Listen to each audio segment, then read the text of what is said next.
Welcome to the Gwendolyn Brooks Open Mic Awards, the 26th one. 26 years ago, we had a little event, I believe, was it at the Blue Note, Mark? Okay, at the Blue Note, and a whole bunch of people came. I heard it was like 80 folks. Hot House, there you go. I knew it was some kind, one of the great institutions that I loved, and ain't here right now. You know, right? And so next thing I know, like, I'm hearing, I was living on the East Coast at the time, about this Gwendolyn Brooks Open Mic Awards. We were like, ooh, hey. And so, you know, didn't know that years later I was going to move to this cold, cold city and work for the organization that ran the Gwendolyn Brooks Open Mic Awards. And then I had to leave. I had a better job offer. And I was able to finally compete in the awards. And so in 2004, I competed and lost. And then in 2005, I competed and won. And in 2006, I started hosting with Quraish Ali Lansana. And I've been doing it every year since, because it's like just my favorite thing. So one of the reasons why I host every year is because, of course, I want to come. And number two, I don't want to vote because it's very hard. And it gets me too flustered. It makes me very sad because I want everybody to win. And so that's just a thing. I have this device in my hand, and it's called a phone. And if you don't turn it off, then put it on vibrate or something where we do not disturb the poets when they're up here, because they're doing a very brave thing. We can't actually see you from this stage. The light is pretty bright. And so if your phone goes off and we start seeing things moving around, there may be a bit of nervousness. I will stop the poet. I will have you removed. And then the poet will begin again. So do we have an understanding about how sweetly I'm saying to turn the phone off or put it on vibrate? If you do have an emergency where you think that someone needs to call you, right, and it really does have to happen, then you're going to take that all the way to the back. Can we dig it? Yes. Good. Because I only speak this kindly once about a phone. And then after that, you realize, oh, this chick is straight up from D.C., and she ain't got no sense. So let's keep it all, right, you know, pleasurable and wondrous, so that way you only hear this side of my voice. So here we go. This award is named for the wonderful Gwendolyn Brooks, right? Poet laureate, the first black person to win the Pulitzer Prize, right? Mentor to so many of us, and just a really loving, kind, generous, and rigorous spirit. And so what we're hoping tonight that you see through this curated open mic, right? These 15 people submitted their work, and they were judged to be the best out of what was submitted. And now they get to perform for you. And so we want to honor her spirit by being as generous with ours as possible with each and every person who's up here. Because that's what Gwendolyn Brooks did, right? It makes me happy. So what we're going to do is we're going to have 3 rounds of 5 people. At the end of the round, you're going to look at your ballot, and if it says, you know, round 1, then you're going to be able to vote for that person or one of the people in that round. You cannot write in somebody's name from another round. That was a question earlier. We wanted to make sure that that was very clear. I understand. I understand. I understand. Pero no. No. We are not doing that tonight. This is, as Andrea Change says, the real democracy, right? And we do it this way because we saw how other slams were run, and that was not what Gwendolyn Brooks' spirit was about. She wanted you to be able to, like, you know, get something that was really good and juicy. You can go to another good, you know, open mic and do that other kind of stuff. But this is the Gwendolyn Brooks Open Mic Awards, and this is how we do it here. So we have, at the end of each round, while we're getting the votes together, we'll have people standing in the aisles, and they'll be ready there to collect your ballots. While that's happening, you'll also have like a performance, and then just, you know, little stories or whatever. I'll also be giving little announcements about what's going on with the Guild Complex. So we have a few events coming up, and I'll be letting you know about that. So can we dig it? Did everyone have enough time to turn off their phone? Very good. I will be standing right there in the wings, and I'll be looking, as well as listening, of course, but I'll be looking. All right, my darling, so here we go. In the first round, our first 5 poets are, in this order, David Matthews, Kelly Raimundo, Arne Weingart, Kira Caillouet, and Aaron Watson. Actually, I'm sorry, I did that. We have a president of the Guild Complex named Andrea Change. Andrea, I hear you. I see you over there now talking. Andrea. Hi, honey. Come on over here. Yeah.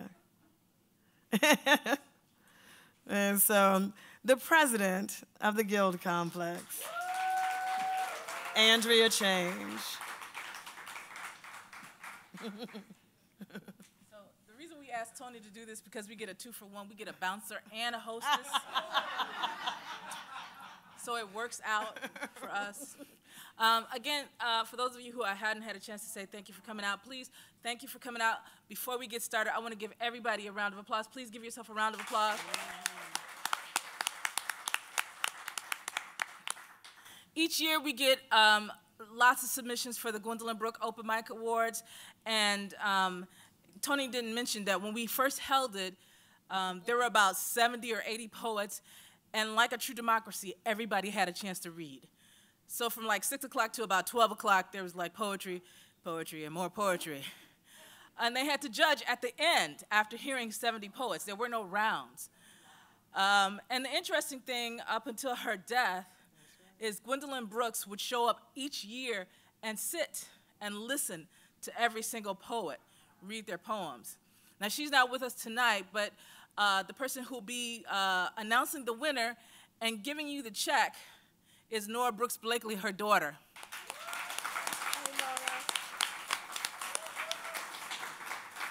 Nora Brooks Blakely has been an excellent partner with the Guild Complex over the years. So in addition to this named event after Gwendolyn Brooks, we also do an event once a year called Brooks Day that celebrates Miss Brooks. And that's I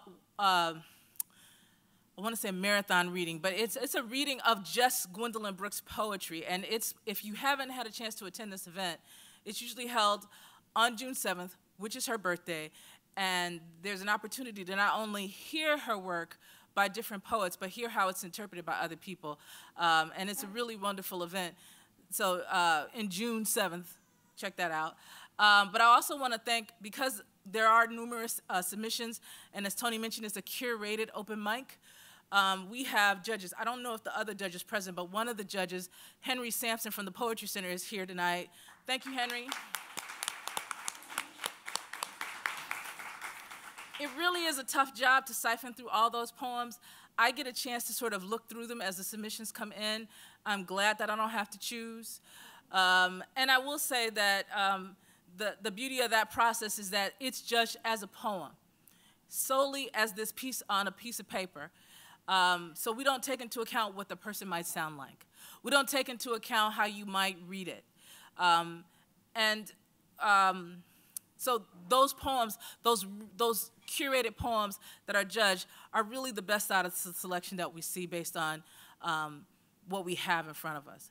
So again, for the folks who made it to the semifinals, again, congratulations. For all the poets who are here who submitted, congratulations for being a part of this. And I will tell you that, as Tony mentioned, don't just submit once. Submit the next year. And submit the year after that. Sometimes just being a semifinalist says that you do good work. Exactly. And of our winners, and some of them are listed on the back, some of the best people come out of that. There's a Pulitzer Prize poet who won the Gwendolyn Brooke Open Mic Awards. Tehemba Jess. Tehemba Jess. There is, well, I can't even say what Tara Betts is because she's so many things. But she's awesome, but she's also the New City Lit editor. And just like amazing about town. Well, she just came back to Chicago, so I can't say enough good things about Tara. But I don't know if anybody watches the show Insecure. There's a regular on Insecure. His name is Langston Kerman. I don't know what his character's name is, but he won the But he lost first. Yeah, but he won the open mic awards. Became a comedian and went out to Hollywood. So sometimes the stage is our best training. So there's so many of the poets who are Lisa Boscani. One of the first award winners, Mark Turcotte, is here. So this is really sort of this grand opportunity to sort of set the stage for the kind of artist, poet that you're going to be. So when you come to the stage, keep that in mind. No pressure. But have fun and enjoy the show for our audience. Thanks so much, everybody. Thank you. And yes, I'm always like letting people know like how many times some people have to come on this stage before they actually win. And even if you don't get the 500, I just love this event, the best out of any event that I go to during the year. And so here we go. Now, we'll start off with Dave Matthews, and then after David Matthews, we have Kelly Raimondo.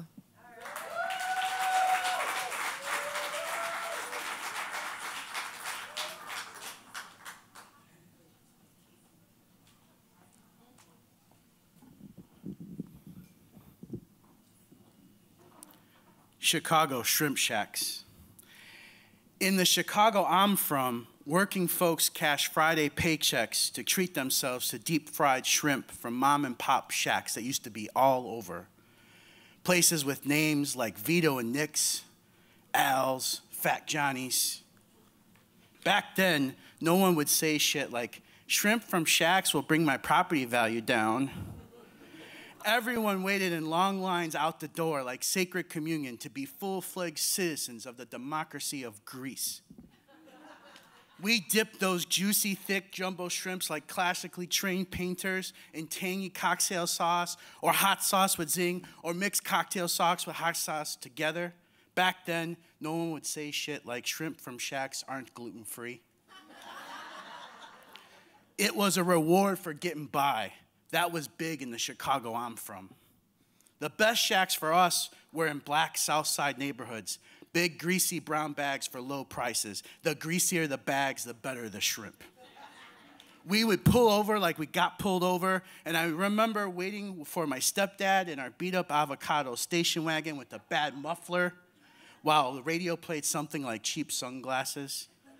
Most of the time, we feared turning the engine off would strand us on the other side of town.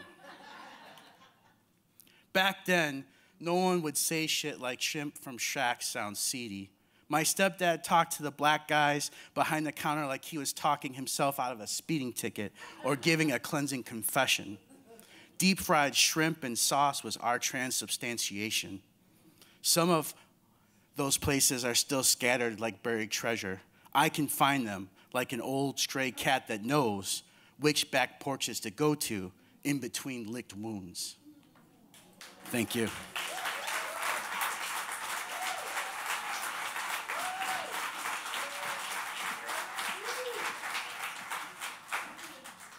How delicious. We have Kelly Raimondo and then Arnie Weingart.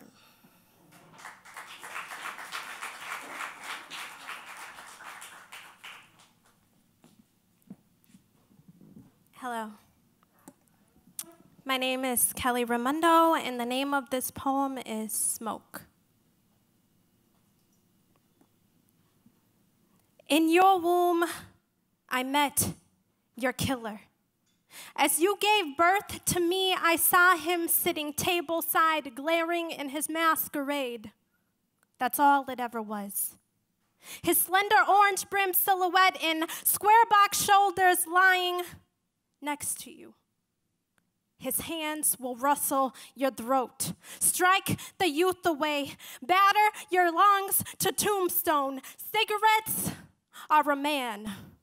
Mom, what did you see in a man that you knew who would bruise your bones?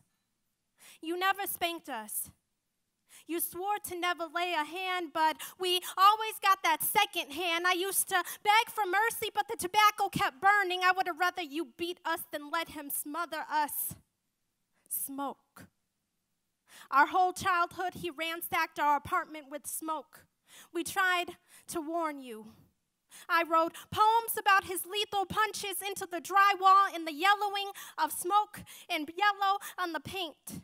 I used to make swimming pools for Barbie out of ashtrays. Mom, I begged you to stop so that we wouldn't all drown. I used to try to turn cigarette butts into pool noodles. I used to hide boxes beneath sofa cushions so that you couldn't smoke no more, so that we wouldn't be exposed no more. When we were learning how to ride without training wheels, it wasn't hard to fall down with your hand in his instead of on my handlebars. He wasn't really your lover if he could steal our balance. When I was 6, I tried to roll him up in my mouth, mimic your pleasure. Inhale, exhale, cigarettes are a man. Your body is his nicotine. You pressed him against your lips, but your children wore his cologne. How do you love a man whose scent tormented us? But you always took him. Took him like a criminal confiscates dollar bills from my piggy bank jars, fleeing out past the glass fingerprint-stained windows to the corner store for another box. When I turned 18, you asked me if I could buy you a pack. I told you to quit. The 5 days of jitters would have been easier than chemo. The 5 days of jitters would have been easier than the 5 days it took to plan your funeral. 5 full months of regretting the 41-year-old habit. 5 full months of brittle bones and blood and bowels. 5 full months of not knowing who I was really mad at. It's hard to blame a killer that you let meet me in the womb.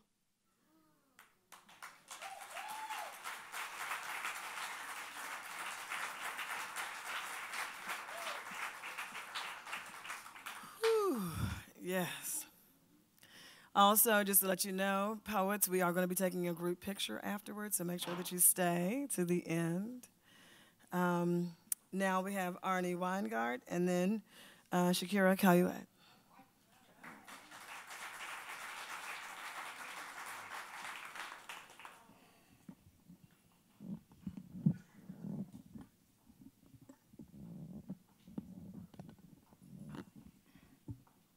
This is so easy during the... There we go. This poem's about emigration and immigration, leaving and arriving from one country to another, and from childhood to someplace that's not childhood. It's also a little bit about the workman's circle, which was and is a Jewish mutual aid society that was instrumental in resettling Eastern European and Russian Jews in this country during the first third of the previous century. It sounds kind of strange, the previous century somehow, doesn't it? The annual Workman's Circle picnic, summer 1955, in a field outside Nashville. Exactly how they picked the field, I'll never know. Far enough away from anything you could call a road, so that several minutes of involuntary bouncing were required. Nearly my favorite part of the whole day, next to the hot dogs, which had more bite in them the way Yiddish contains more vowels and consonants. And my first taste of beer, which, although Schlitz and foul, was undeniably cold and important. How my sister made it through the day, I'll never know. What with no friends and nothing to do but pitch horseshoes and play poker and throw a ball at wooden bottles for a Cupid doll or a stuffed panda, both of which she was far too old for. And try to stay out of the sun and put off going to the portable to pee, which would be impossible since everybody was looking. Everyone looked old to me and used up in this field out in the country, but happy. Just how happy, I'll never know. Happy not to be dead in Poland or the Ukraine. Happy to have found a place to have children in, at once strange and plausible. A place to pitch a tent at the end of summer. This is how I came to be here or anywhere. A group of men deciding that Nashville needed one more Jewish tailor to come stand in this field with his family, to drink his beer, to be nothing exceptional.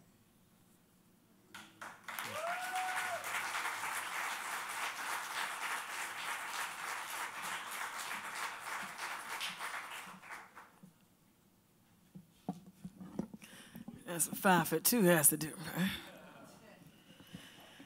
Next up, we have Shakira Kalyue, and then we'll have the final poet for this round, Aaron Watson.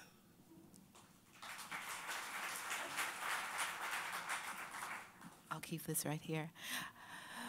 For daughters whose father have MS, for those who don't. It's like watching someone you love grow stronger every day. It's like seeing his rage grow like a stubborn flower. It's like watching him hurl his dysfunctional back brace across the room, nearly missing you. It's like wishing he were still here. It's like taking walks in your beautiful Beverly neighborhood, or listening to him tell stories about the tennis or experiences at Vietnam. It's like wishing he were still here. It's like seeing the glimpse of hope in his eye when he knew he could do something about it. It's like wishing I was there when he received the diagnosis. It's like wishing he was still here to hear and listen and be and walk with me in that neighborhood. It's like wishing my daddy was still here to hear me perform this poem and me write a poem about my daddy that I never thought I could. Thank you.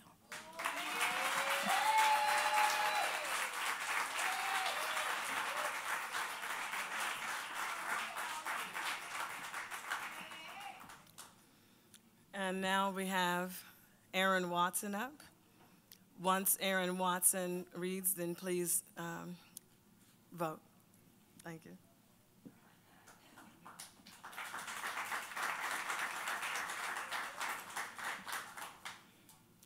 Thanks, everybody. This is from a series of poems about swimming pools that I've known and mostly loved. This one is from Sanibel, Florida. Seawater hovering in open windows, causeway at night, gardenias and ocean, sweetness and air, snail-shaped stones crushed in the driveway among the little hardy plants, Grandpa telling me to make the shapes of swimming, house full of cooking sounds. Breathing both above and below, breathing into being new. Constant comment, iced tea, alligator pond beside the lemon tree. I am reaching with my arms that are my mother's, her sisters, my brothers, unborn arms and ancient arms. My mother's father moves each elbow, shows us how to laugh in Russian in rhyme. Abide and abide. Yes, and I remember reaching for candy. I remember remembering, coming to edges, blue pebbled tile and terracotta bounding the water, return and return as the lush world comes alive. Pine cone and spore, seaweed and nest and nettle, the jittering coquina, the diving things in tide pools, the shining flecks barely seen, the things the tides waver in and out of reach. Stardust scraps, bursted balloons, the shutter that says aliveness. I would live again as a red walking mangrove, long arms plunged into shoreline at the angle of sun, season to season. I would walk again with family limbs, look west in wonder, look alive, exit singing as the hard edges of remembering wear down, sea glassed in green late light.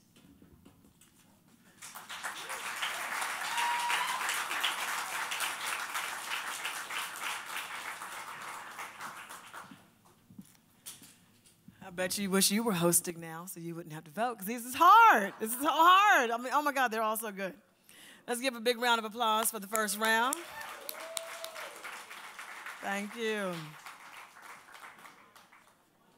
The Guild, so everybody who has round one written on their ballot, please check off the one that you would like to win. Just to let you know, we have a few events coming up where the Guild is partnering with the different organizations. On Saturday, September 28th, we have 10,000 Poets for Change, and that reading will be held at the Red and White Library. I believe it starts at 7 o'clock. I'll be performing. Yay. At the Newberry, we'll have the Newberry Colloquium and Lecture and Exhibition. Born Woke, 30 years of the Guild Complex. The Guild Complex is 30 years old this year, yay. That's on Wednesday, October 2nd. And then we have Lit and Lose, community partner, they're going to be doing the Poetry Festival. Nope. Maybe that's festival. Andrea Change doesn't have the best handwriting. I'm trying to read it. Your handwriting. So we have Lit and Lose, community partner, Wednesday, October 16th. I guess they're doing the poetry. Is that the poetry edition? Poetry Foundation, which is a great little spot, so come on out. And then also on Wednesday, October 16th, there's the film screening U-Turn by Guatemalan filmmaker Luis Argueta. Immigrants from Guatemala migrate to Iowa, and how that community supported them. So we want you to come on out and hang out with the Guild Complex with that. Next on the mic, do I have Nikki back yet, or are we doing Mojda?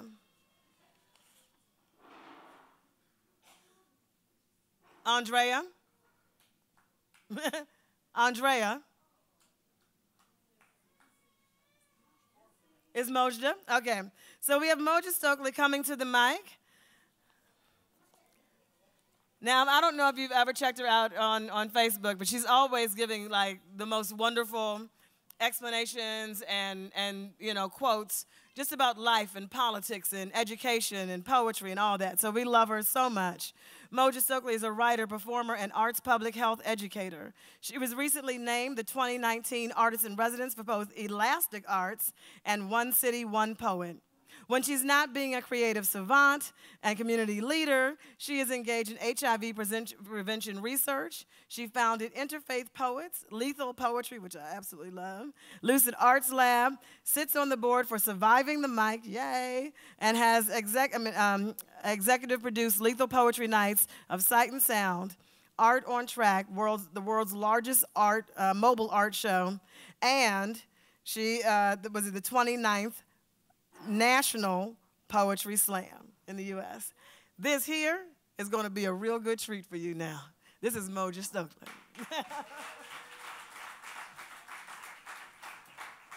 Thank you, Tony.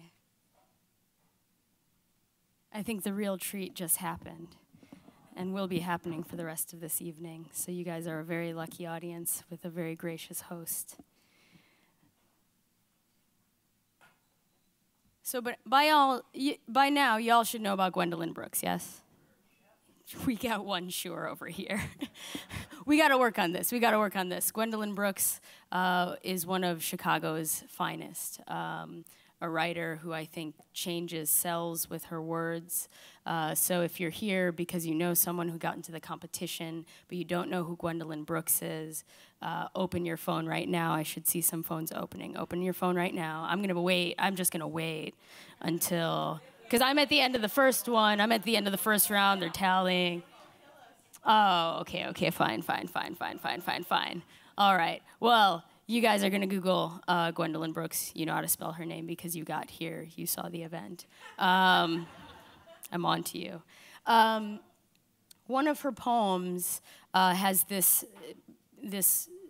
it closes with the following words. The words are, "We are each other's harvest. We are each other's business. We are each other's magnitude and bond." Just let that sit for a moment. We are each other's harvest.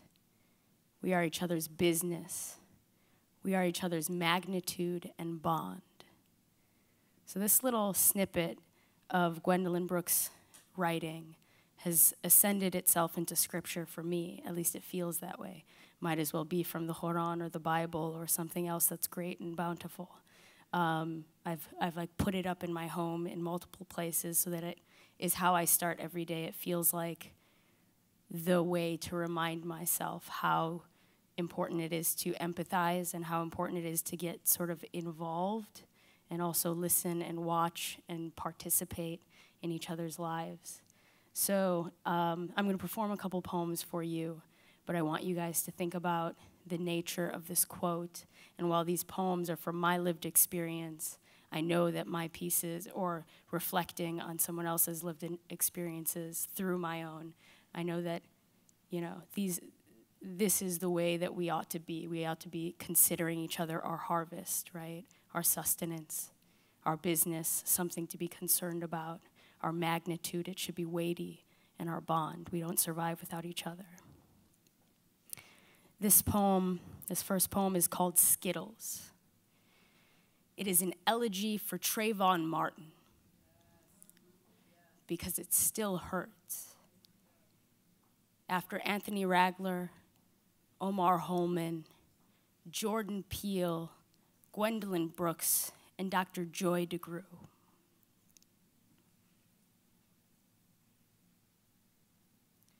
We segregated, humiliated, indoctrinated with false facts, burdened, generational with heinous acts, trauma, so familiar they name it our culture.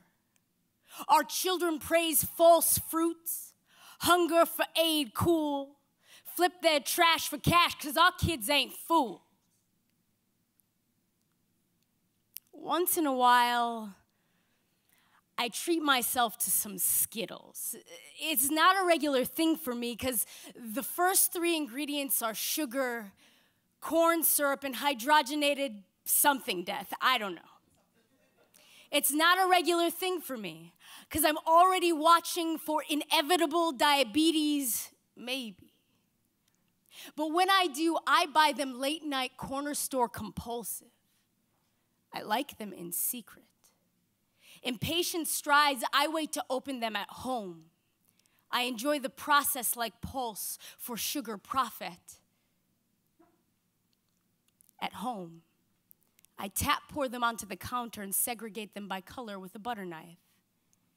As an unusual memorial for the ones who die first in horror films, I start with the fairest, which means the lemon emoticon yellow, then the orange, then green apple, but before and after the permanent finish of purple grapple comes the berry red split spill. Because there was always blood before and after the dark meet their end. He said, stand your ground. Yes, you have to. So, sweet stand, gravel, ground, lead, lynch, black bodies matter, black matters, bodies matter.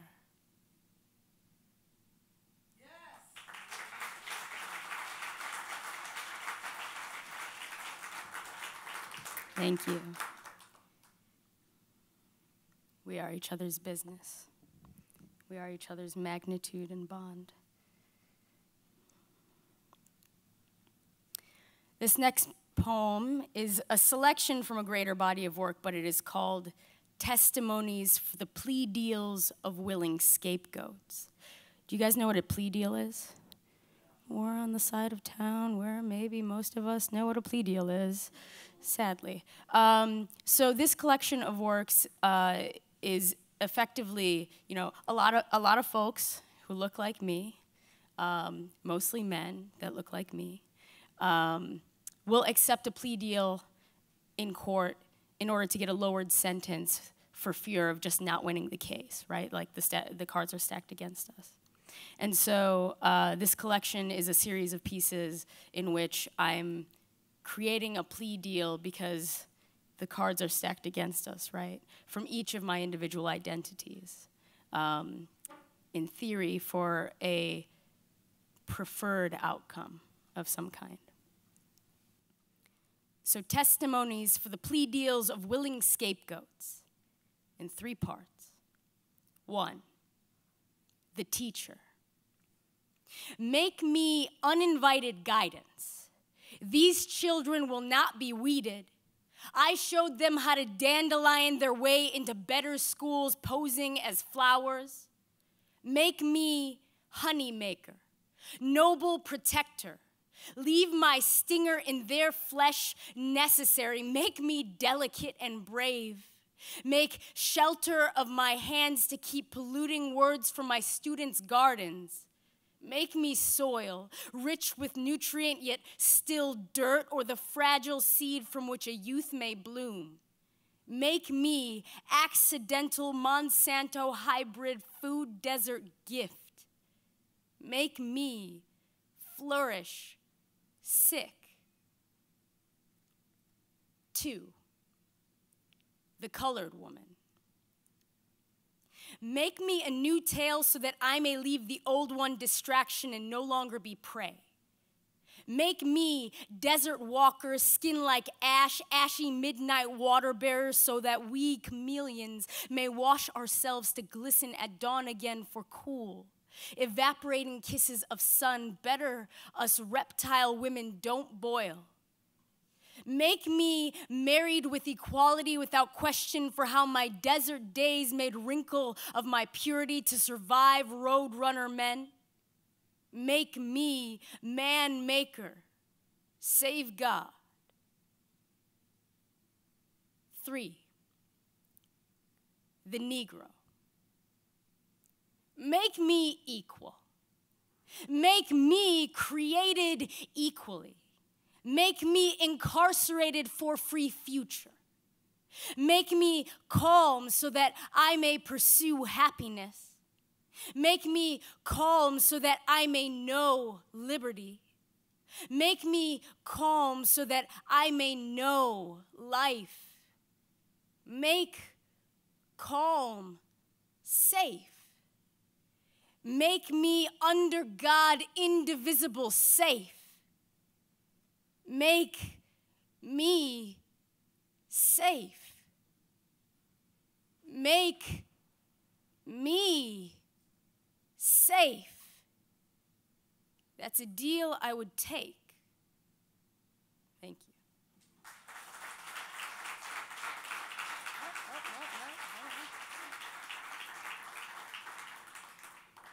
All right, and then I was going to give you a little gift of Gwendolyn's words. How are we doing on time? Are we doing okay on time? Get up.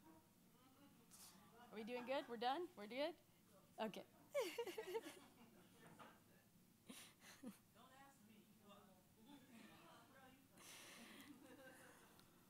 All right, after a lot of complex thinking about complex things, more Gwendolyn Brooks. But this is a piece that also similar to the quote that I gave you earlier, does something special and does something in terms of like changing of cells in the best way. This poem is called To the Diaspora. When you set out for Africa, you did not know you were going because you did not know you were Africa. You did not know the black continent that had to be reached was you. I could not have told you then that some sun would come, somewhere over the road would come evoking the diamonds of you, the black continent. Somewhere over the road, you would not have believed my mouth. When I told you, meeting you somewhere close to the heat and youth of the road, liking my loyalty, liking belief, you smiled and you thanked me, but very little believed me. Here is some sun, some now off into the places rough to reach, tough, though dry, though drowsy, all unwillingly a wobble into the dissonant and dangerous crescendo, your work that was done, to be done, to be done, to be done, to be done. Thank you.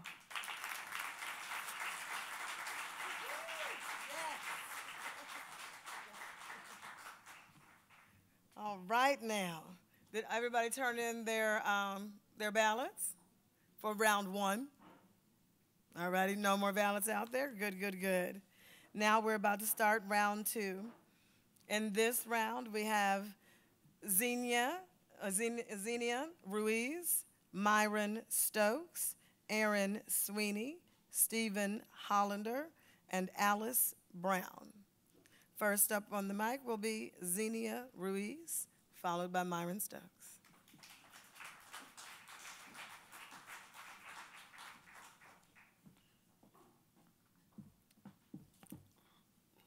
So, as my family leaves Chicago, they ask me why I'm still here. And this is my response. I too sing Chicago. Windy's second city of big shoulders, oh great State Street, that great street, that toddling town, Chi-town, the Mag Mile, all smiles, all the while, knowingly oblivious of the rest of us.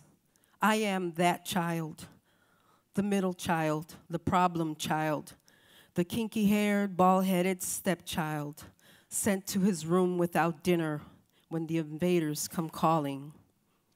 I am the other from another mother, your anonymous brown and black sheep brother, the runaway, giveaway, throwaway, the faceless vet in tent cities, setting up shop in the guilt and community service section of your college application.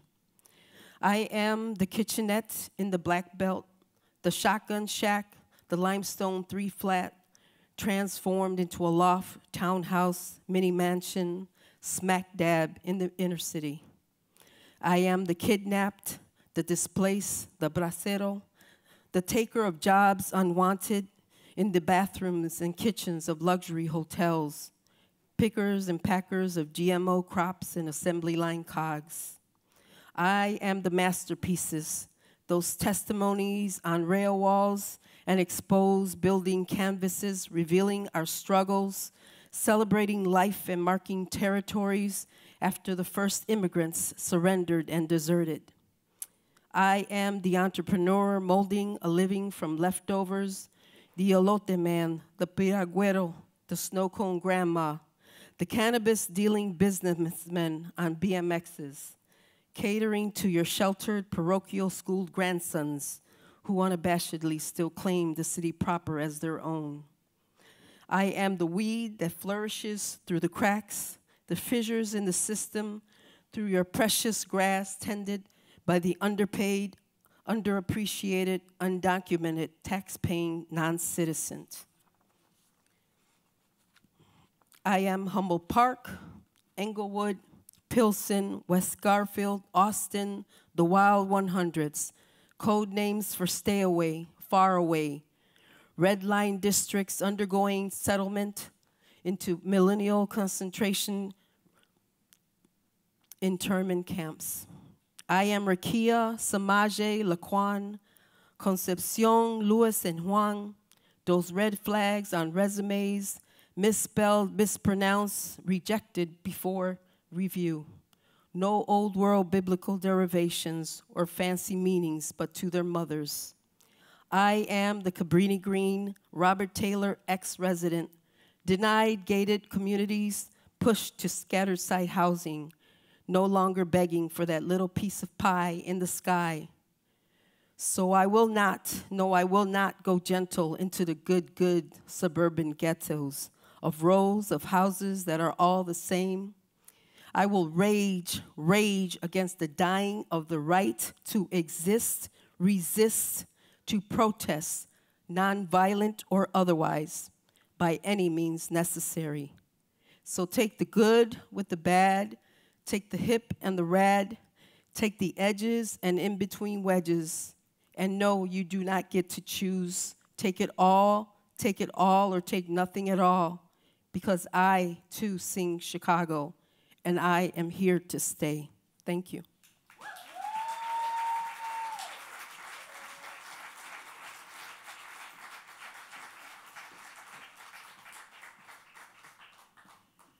Whew.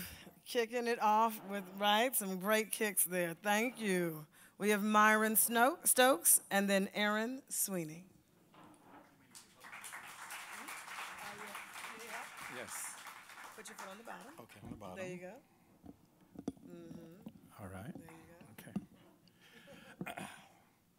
For those of you who are blessed to have your mothers with you, make it your mission to see her and love her from head to toe.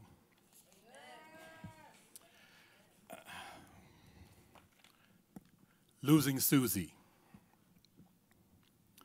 Slumped and strapped in a wheelchair, she sleeps through the Recovery After Stroke DVD. Her snoring blares like a vacuum cleaner.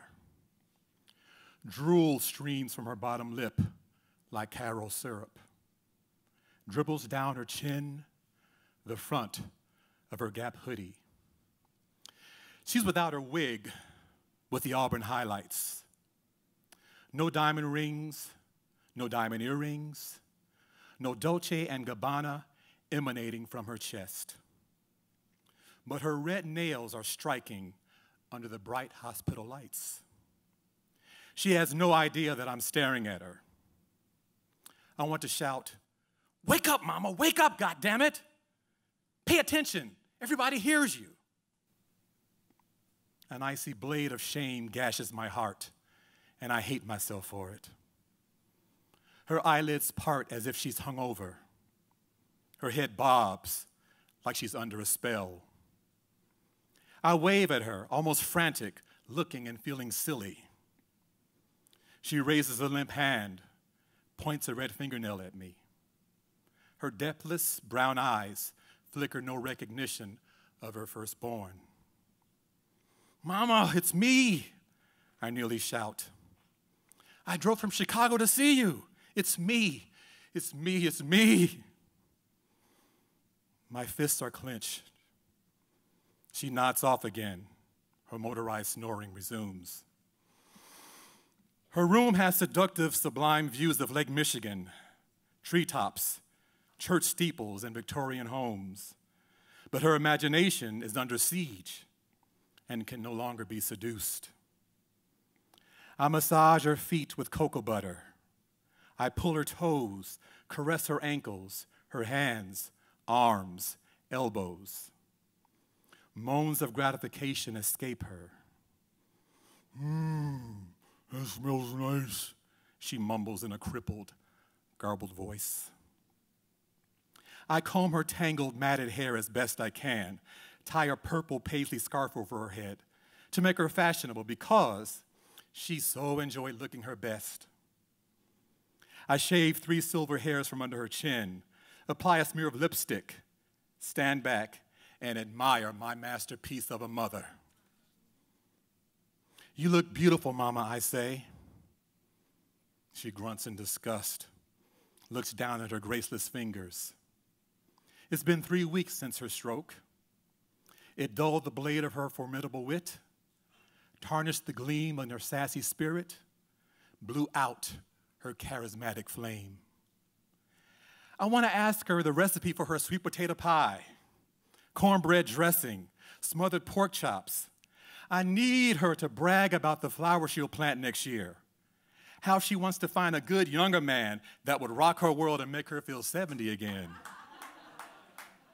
I want to take her to Covington, Tennessee to visit her sister, her mother's and grandmother's grave, take her to her favorite restaurants, Red Lobster and Old Country Buffet. I want to see her gyrate her hips and snap her fingers to B.B. King, Coco Taylor, Bobby Blue Bland again. Oh, how I need her to make me laugh until I'm gasping for air, like she does when I call or when I'm sitting beside her in her living room, watching her yell and curse at the contestants on Family Feud. And I want to hear her full-throated, chest-heaving rant about Psycho Donald Trump and how she could jump down his God-forsaken throat and stomp his God-forsaken liver. I pray for a miracle. I pray and pray and pray until my brain aches. I pray that she holds me in her arms again, kisses my forehead. "Squeeze my hand, Mama, squeeze it hard." She grips it with the strength of a man. I urge her on and she squeezes harder. Pride pulls her slackened lips into a feeble smile. And my hope becomes hopeful, courageous. Hot tears burn my eyes, but I keep them from her. "I want to go home," she slurs. "I want to go home. I want to go home." But she can't scoop the peas with her spoon, open her Diet Pepsi, make the straw meet her lips to drink, and she doesn't remember that I slept beside her on a cot overnight.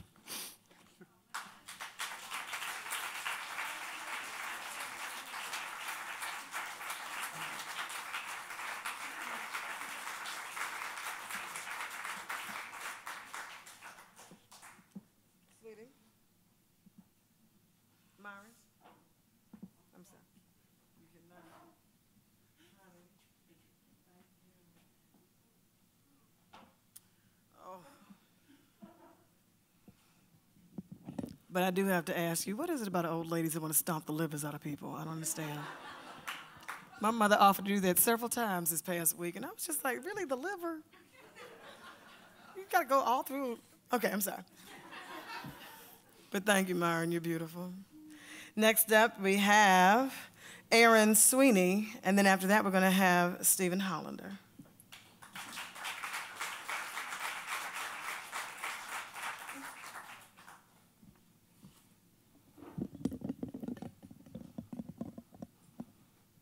Thank you all for being here, and God bless your mom, Myron. I know she was proud. This is called Clean Room, and I wrote it for my mom, but it's nowhere near as emotional. Here we go. No rest for the wicked on coordinated sheets in pretty pink florals. The set is not complete. My order is disorder. Chaos waits outside the door, screaming bloody murder. I can't take it anymore. Put all your love in ordered piles and your hope upon a shelf. Show the world your closet smiles, but never show yourself. Fold your secrets up like blankets, each corner neatly tucked. If everything looks perfect, no one'll know you're fucked. Throw your angst out through the window. If you shatter, here's the broom. Go arrange your razor blades. It's time to clean your room. No one cares about your life. All they want is lies. And so I'll sell this mansion with your room in disguise. Put all your love in ordered piles. No one will read your books. They'll only see your closet smiles, not how it really looks. Fold your hate up with your sweaters, pile sorrow under the bed. If everything looks perfect, you won't wish that you were dead. Throw your angst out through the window, bury your soul in a cardboard tomb. Go arrange your razor blades. It's time to clean your room. Thank you.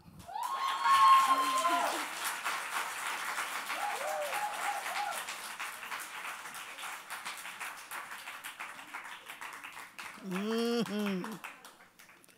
Whew, this is like a round that's very much so about me. I just understand.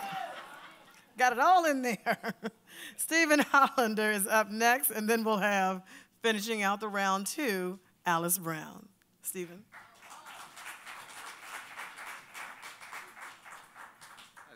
Hi, everybody. Thanks for coming. My poem is called Benny the Kid versus Griffith. A fighter who could take it, who was no tomato can, like Benny the Kid Parrot, allowed for bigger bets and at least 9 rounds of razor ads for ABC. Knock a tomato can over, red juice spills all over the mat. The kid was no tomato can. He was illiterate, though, in Spanish and English. That's irrelevant now. The kid's long dead after calling Emil a slur. Only someone built bigger than the kid should dare call him. The Times wrote the kid called Emil an unman at weigh-in. They couldn't print Maricone then. The headline, Parrot and hat designer Griffith, grid for welter title fight. We watched the kid fight, for his life live, then again in slow motion replay. We didn't know why Emil punched so hard. We weren't at the weigh-in. And we didn't know Emil spent his night swaying in Hell's Kitchen back rooms. We had to wait to see the punch that knocked the kid dead. Hung on the ropes, unanswered punch after unanswered punch, the kid finally fell. Third ran Ruby Goldstein, known to stop fights too quick, and just talked up on Sullivan for being the pugilist's greatest protector, watched it happen, just like us. Laying belly down on shag carpet in front of wood-paneled Sonys, eating steaming Swansons. Down in the 12th. ABC only needed the kid to go 10.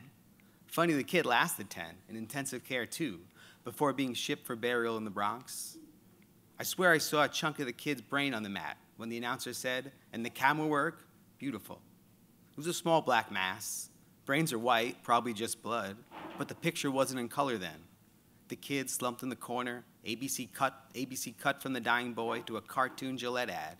As the kid's brother manager said, now I have to get a new boy? I like to think he said body. Thank you.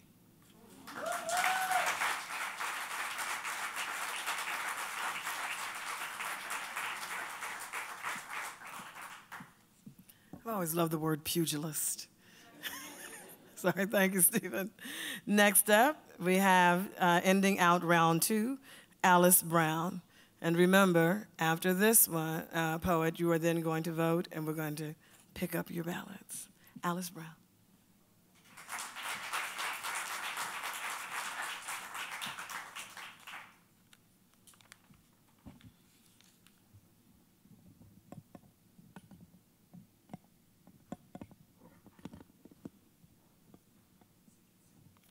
Hi, this poem is called Questions of Legacy.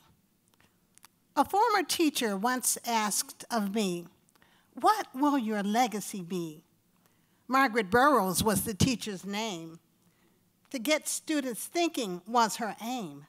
And what was Miss Burroughs' legacy?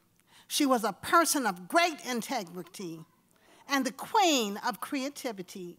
She taught in Bronzeville for many a decade. If life threw her lemons, she made lemonade.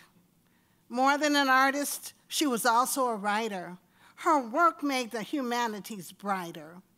The lessons she taught me at DuSable High made students like me take wing and fly. I continue to walk in her footsteps too. I am creative in all I do. She was for all an inspiration. We learned from her with elation. She taught facts of African history that beforehand were shrouded in mystery. Excellence was part of her constitution. She founded many an institution. She saw all her philosophies through. And for her, there was always more to do. We each can leave legacies, big and small. Starting right now, no need to stall. To do good in this world is a good start, with everything done straight from the heart. Think for a while, then you can tell me, what would your legacy be? When your friends recall your memory, what will your legacy be? When your name is discussed on the family tree, what will your legacy be? When someone writes your obituary, what will your legacy be? Thank you.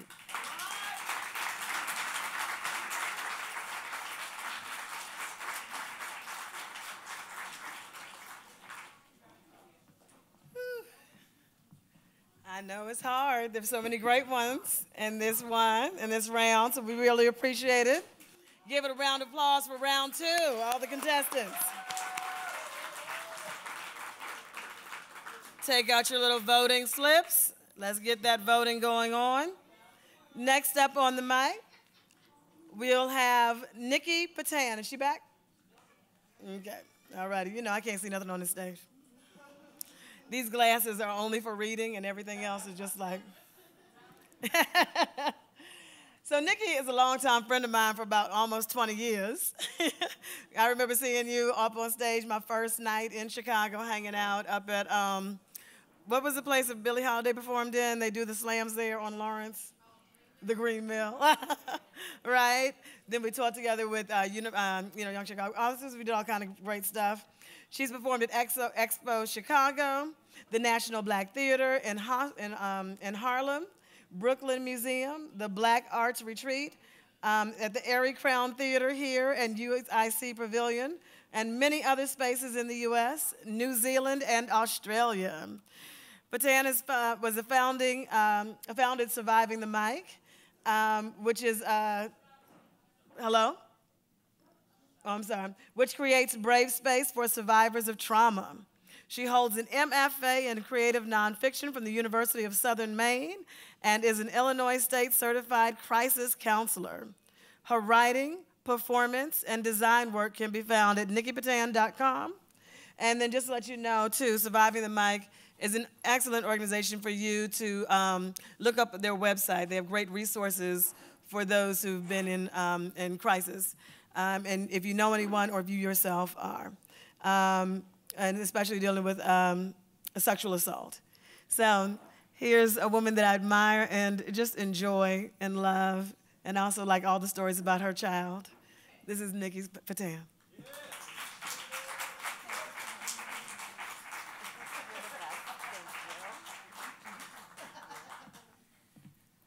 All right, good evening, everybody. How's everyone doing? Good. Good luck to all the folks competing tonight. I was sitting where you were sitting right now, literally 1 year ago. So yeah, I am holding all the good energy and love for you tonight. So I know Andrea mentioned at the beginning that this is not a poetry slam. That's actually how I first came to poetry, was through slam poetry. And last year, I had the sort of dubious honor of hosting the National Poetry Slam Finals right here in Chicago.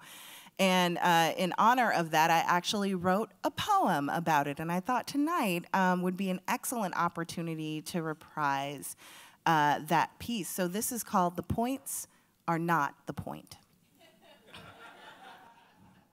The points are not the point. The point is power. No money. No agents. No ass. Button. YouTube, views. The points are not the point. The point is getting on, is people praising poetic phrases that they forget as soon as. The point is pride. The point is lies. The points are not the point. The point is hustle, hustle, hustle, cry, cry, cry. The tipping point is lack of purpose, conflated with pay paid with exposure, light refracted through the shattered glass of the fourth wall, overexposed and washed out before the mic is even checked. The points, or the point, is checks. Run 'em. The point is close. Stun 'em. The point is a lack of strategy, married to inflation and hooking up in hotel rooms with delusions of relevance, maybe just the lazy haze of cruise control. Mismanagement can take that away. At the age of 40, that's a line I wrote 21 years ago and couldn't wait to say. The point is hearts broken all over the page. The point is we come by flight, car, bus, train to leave it on the stage. The point is politics. Keep the people away. Keep the people a slave to structures not built to serve them in the first place. Yesterday, I heard too many survivors say that surviving the mic was the first time they felt safe. First time they could read this piece that way, could read that piece, could say this thing. Who have we become when the poets no longer feel free to cry out what all others are silencing? The point is poetry increases literacy. Where's the collective curricula? The point is poetry returns bodily integrity, if only for 3 minutes. Where's the respect for boundaries? The point is poetry amplifies voices who often lack space, leverage my experiences into opportunities, build a foundation, then get out the way, #goals. The point is legacy is more than a CV. The point is spoken word is the only art form where you can't pull apart the artist from the artistry. So I have to know your beliefs, who you cape for, who you believe. The point is, I did not get this far to not get free. The point is accountability. The point is community. The point is poetry is a bridge drowning in troubled waters. The point is asking folks to lick the blade as you lead them to slaughter, which makes me question why we put pens to page, body the stage, but won't make our spaces brave, won't use creativity to court change. Power concedes nothing without a fight. My words hook left when they come with a righteous ignorance. My voice pummels kidneys filled with the toxicity of myopia. In other words, my tongue, knuckles buckle, navels paved with narrow gazes, syllables blazing away blanket statements, suffocating the truth. The point is precipice. Fingertips cramped, slipping, nails hooked onto tiny slivers of hope. These bars be rope, but we're not pulling the next ones up. Too busy getting over. Points in the sky are fading. No more trading on charisma when character is so limited. The points were never the point, just a gimmick to get folks to listen. The point is poetry, and it was always meant to be more than this.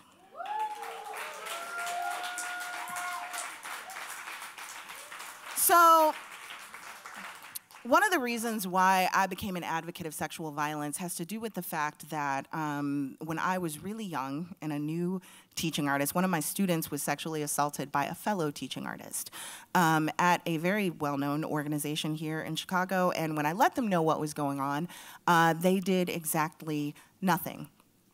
And so I left and started working for rape victim advocates, and it completely changed the trajectory of my life. Sadly, we are still experiencing educators and teachers and artists who are taking advantage of their power and their control and their cultural clout and cachet, and using that to really be manipulative and exploitative to young people. And what that does, aside from just hurting people's feelings, aside from just embarrassing people and shaming people, what it does and what I cannot abide is that it makes people stop writing. It makes people stop showing up. It makes people hide, right? Because they want to stay home, and that's the only place where they feel safe. I come to this stage tonight with a very heavy heart. And the reason why is that a theater teacher whose class I taught a workshop in a few years ago is on the front page of the Chicago Sun-Times today for assaulting one of his students. And in his classroom, I read poems, much like the poems that I always read about sexual assault, about our culture, about how boundaries and bodies need to be respected. And it's heavy, my heart is heavy, because those poems really didn't do any good, not to him anyway. And I wonder, you know, when I hugged him and when I shook his hand, if that student was looking at me and looking at that. And we don't know what we don't know, and there's no way of fixing that. But I want you to know, in terms of the space that I hold and the space that I create and the space that I feel is necessary. My life now is pretty much exclusively, aside from raising my 6-year-old son, who is a joy and a delight and an insane frustration. My life is really about creating brave spaces for survivors. So, To that end, I host 2 spaces on the South Side, one at Hyde Park Art Center, where I do a writing workshop for survivors the 3rd Wednesday of every month, which would be tomorrow night from 6 to 8 p.m. It's free. Chicago Child Care Collective provides free child care if you have kids and would like to come. It's open to ages 14 and up. And then we also host a monthly open mic on the 2nd Mondays of every month at Clio Community Center. And again, Chicago Child Care Collective supports that. I'm a state-certified crisis counselor. There are resources, folks in the room. We do what we call brave space, not safe space. So we do what we can to make people feel brave, because I can't guarantee safety, and I'm not going to pretend like I can. And so I just want to offer that to all of you. You can find out more about us at Surviving the Mic. That's survivingthemic.org, or you can find us on Facebook or Twitter. And I encourage you that even if you are not a survivor, because these spaces are geared towards survivors of sexual harm specifically, that you tell your friends who might be grappling with this. And if you don't feel like you know someone who is grappling with this, it's just because they don't trust you enough to tell you. Real talk. So check that out and support that. And I'm going to end with this piece. This is called Surviving Something. Yeah, and it speaks for itself, as all poems should. And thank you for listening tonight. I appreciate your energy. Yeah. According to some Black folks, Black survivors of sexual and domestic violence brought it on themselves. Followed up by vigorous insistence that not all Black people are like that. The good Black people, the respectable Black people are absolutely not like that, darling. They're fierce, they're elegant, brilliant, successful, educated. Not somebody's survivor. Not somebody's victim. Not somebody black-eyed, baleful. Bodily integrity violated, being forced to endure for pleasure, profit plantations' power reduced to producing for the very bottom of line. Such pride we take in those who have managed to adjust to the sickness of this society. We diagnose us who chafe against toxicity, who lack medicine to make peace with iniquity, as not all there.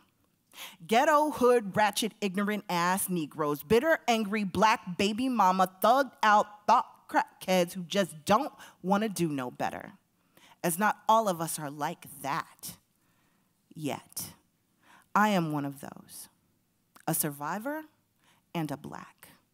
I am the talented 10th out of 10th person I know to be raped, choked, slapped, punched, kicked, bitten, lied to, cheated on, and with, mercilessly molested, abandoned, fallen through dirty dozens of cracks, roses pounding against concrete, trampled by pampered feet.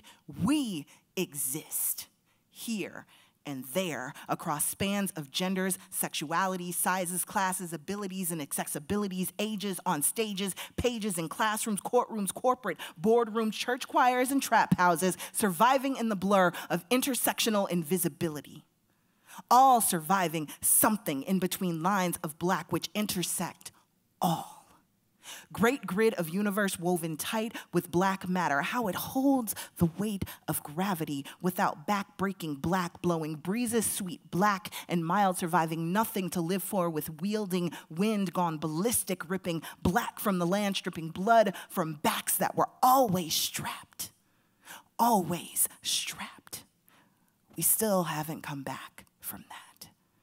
Trauma snaking through DNA, we time travel, conduits branded into our ribonucleic, rivers carrying everything in its streams, Black watery schemes, rippling, serene, lapping, surface muting screams of who just didn't make it. Those who did can't shake the hatred. We are neither post-racial or post-traumatic when present-day Black lives don't matter, stay splattered across concrete, police cars, foster care headlines, stress disordering our everything. Can't you see? You are surviving something just like me.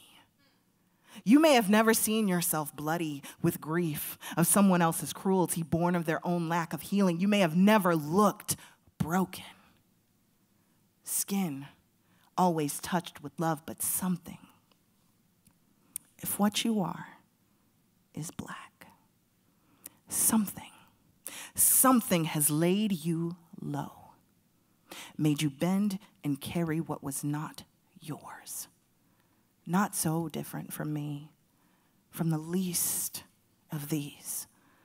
All of us Black, all of us surviving something. Thank you.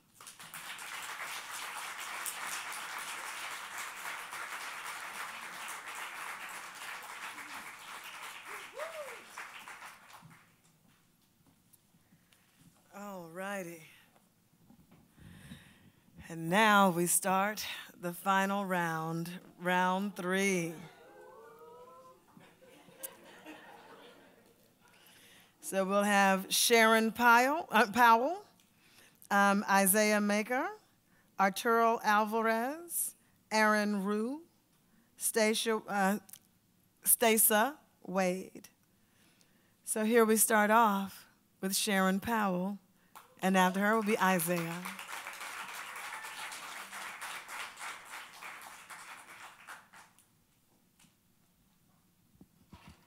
All righty.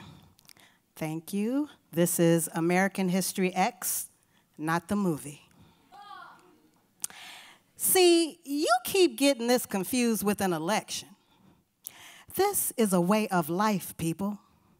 You keep mixing this up with a 4-year moment when a smooth 400 is a more accurate accounting of this era.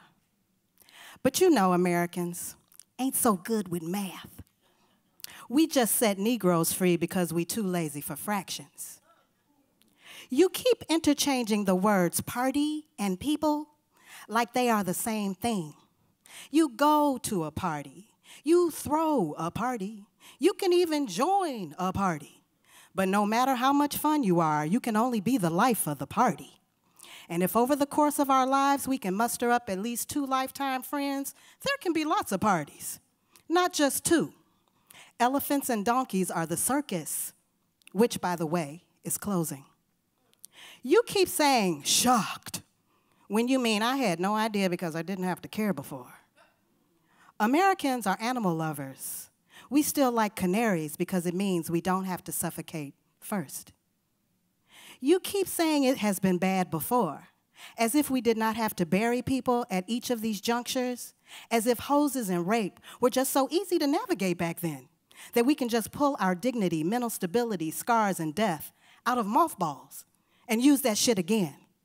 Recycle, reuse, replenish, motherfuckers.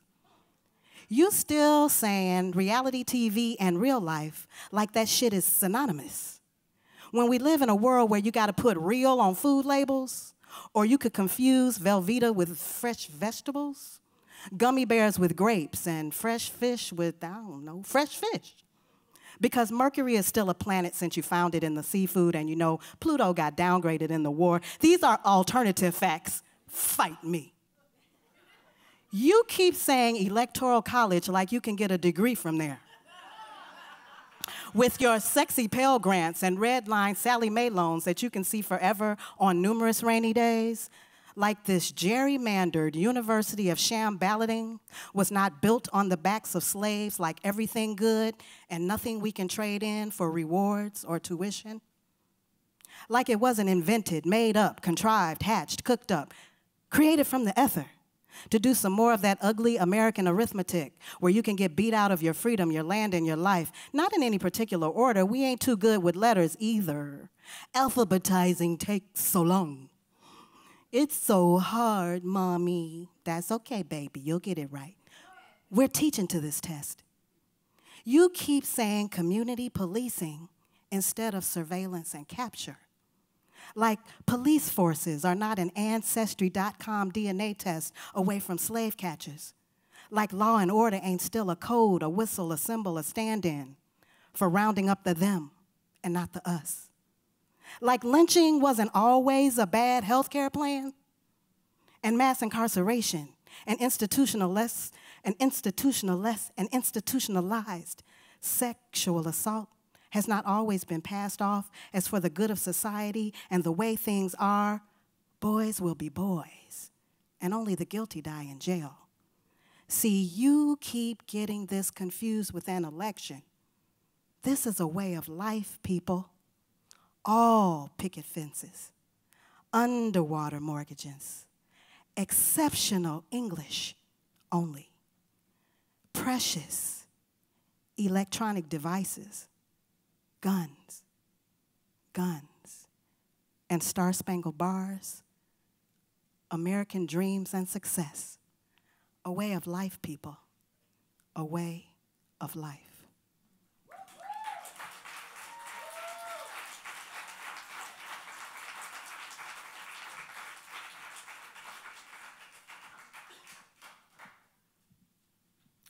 Next up is Isaiah Maker, and then after that, we'll have Arturo Alvarez.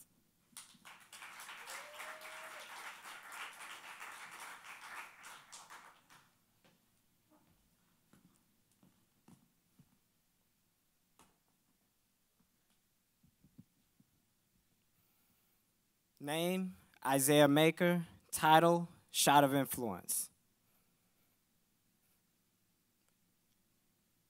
Bullet points for us.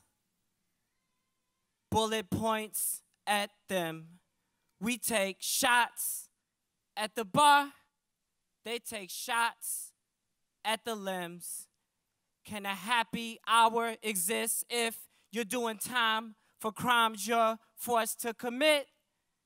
Those lives are poured in a glass half empty. It's time we take a sip. Miller asked me if he has to read his poem aloud or if he's allowed to pass. He serves me this smirk in the ice cold can of sass. I laugh and tell him no, everybody's gotta go. But since your mouth cannot close, how about you just get it over with? Miller slowly gets up from his seat. I was unsure if the slurs in his speech were from nerves or perhaps his words lacked the muscle to corkscrew the bottle of emotion. Most men are too afraid to slurp. He spits out a verse about how Bloody Mary was from a shooting at a church where a gang tried to jack Daniel's chain from his shirt. Miller goes to school every day with a trauma hangover. Now I see why his grades haven't been sober. Once class was over, I tried to talk to him one-on-one, but his shoulder was colder than the can of sass he served me. He says, your blood type is Oak Park positive. Mine, South Side negative. Your tolerance is high there, ours is low here. We would die to go to school there. We dying going to school here. Y'all study horoscopes. We live in horror through a scope. Y'all got everything y'all need and still whine, but y'all don't give a grape about the most impoverished hoods. I hope you keep chugging your Suburban. I'll be throwing up my ghetto. Your life is straight, a flask of God. Mine on the rocks, a glass of devil. All blood types are not alike. Mine dark, yours light. Don't mix, but what if we switch? Would it taste like bullet points for me? Bullet points at you. I'll take shots at the bar. You'll take shots at the limbs too. A happy hour cannot exist if I'm doing time for crimes I'm forced to commit. My life was poured in a glass half empty. I wish you took a sip.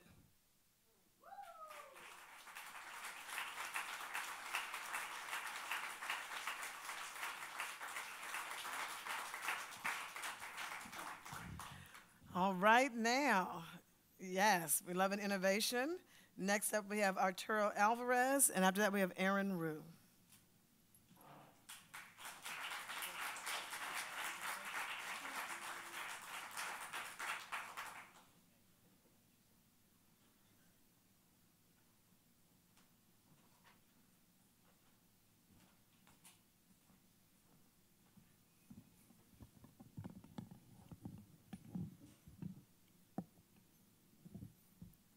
This is called Al Pastor.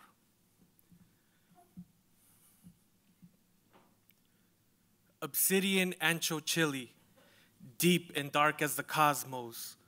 The same sky the Olmecs observed, portals into the underworld, where death gods rule, and I look away, scared to remember. Guajillo chili, the pigment of ritualistic bloodletting, performed by the Jaguar Kings in an attempt to communicate with the feathered serpent Quetzalcoatl. and I cover my ears, scared to hear gods who aren't real. Pineapple juice, as sweet as the love of abuela's calloused hands, burnt on comal from heating too many tortillas, somehow not enough. Paprika, salt, pepper, cumin, garlic, onion. That's it. That's how you marinate the pork for delicious al pastor.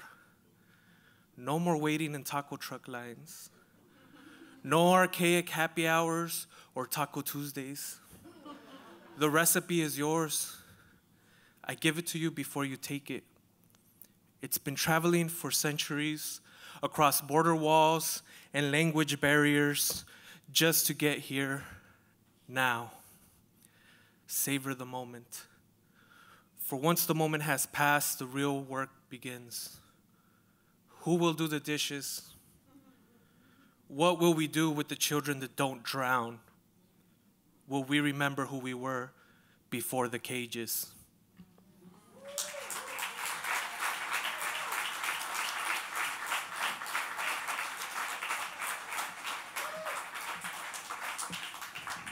Yes, yes, yes, yes, yes. Next up, we have Aaron Rue and then Stacey Wade.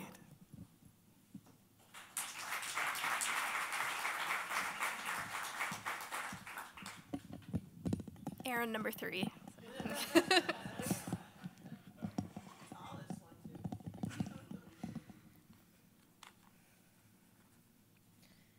Ages 2 through 5, birthdays in the house on Church Street. Contained euphoria like a kid in a grocery store. One day a year and 1 hour that day when dimpled hands reaching out from cold carts aren't shoe-flied away, allowed to finally grasp frosty tubs of ice cream, just one, nothing too fancy, and can pull down a bobbing helium balloon from the corralled net on the ceiling. No, you can't have the flower-shaped one, but you could have the one with the flower design on it, and can choose any cake you want from the big book at the bakery, anything you can see in the book. We are going to have a little party just my size. I can have almost anything that I want. The craft factory down the block hisses silently like a child trying to whistle, pumping out blue boxes of mac and cheese and breaths of carbon dioxide. I breathe in air that sticks to my lungs like craft singles, and I breathe out frustration when I'm only able to extinguish my candles one by one labored huff and one tired puff at a time. Thanks.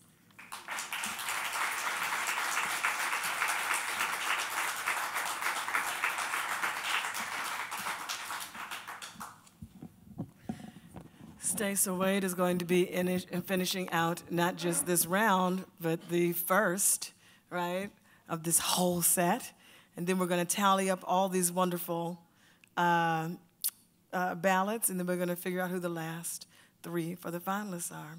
So please enjoy this final part for this part of the competition, Stacey Wade.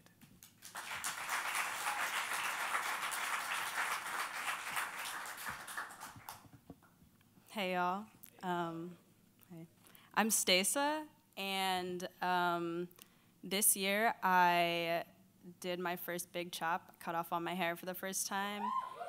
I know, right? And I watched hella anime.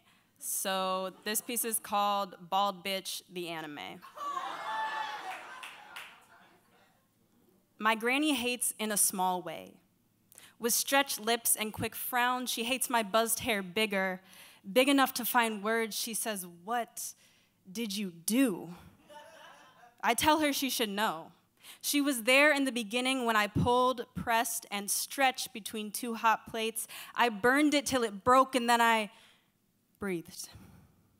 Respite came in jars of shea butter. I slept wrapped in silk. I fed it with hot oil, whispered grow in every language, detangled with careful fingers, length the virtue.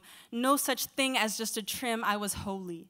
Holding on to every inch, you said?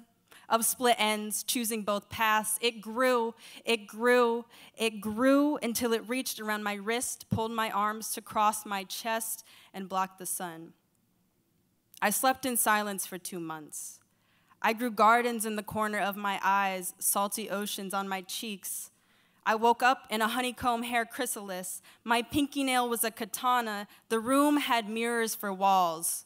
No. The room was covered in vines. No. The room had a Solange altar in the center. I knew what to do. I cut the length in pillowy handfuls and waited as barbers from every south side bid to fade me first. I chose the flyest, then dipped my new head in aloe and tied a pinstripe do-rag to protect me from razor bumps, December air, and a grandmother's small hate.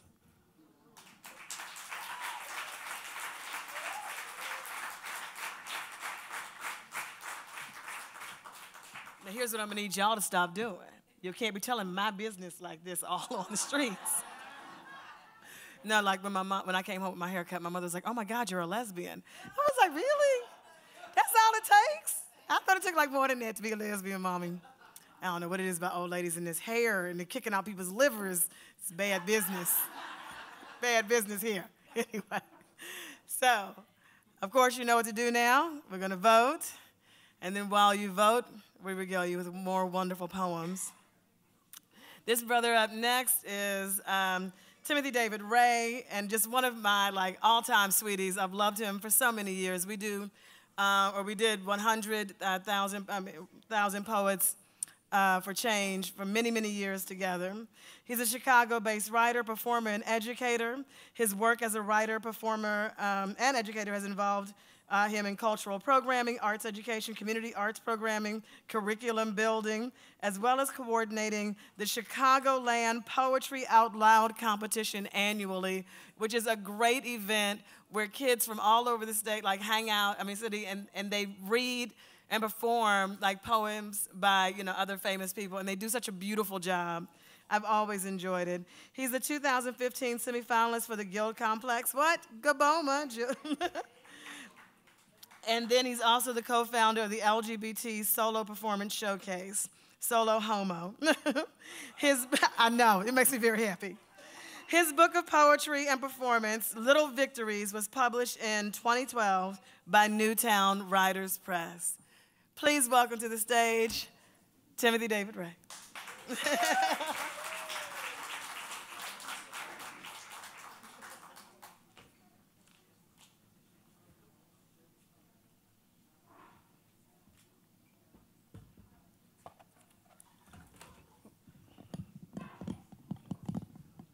Good evening, everybody, and congratulations to everyone who is here.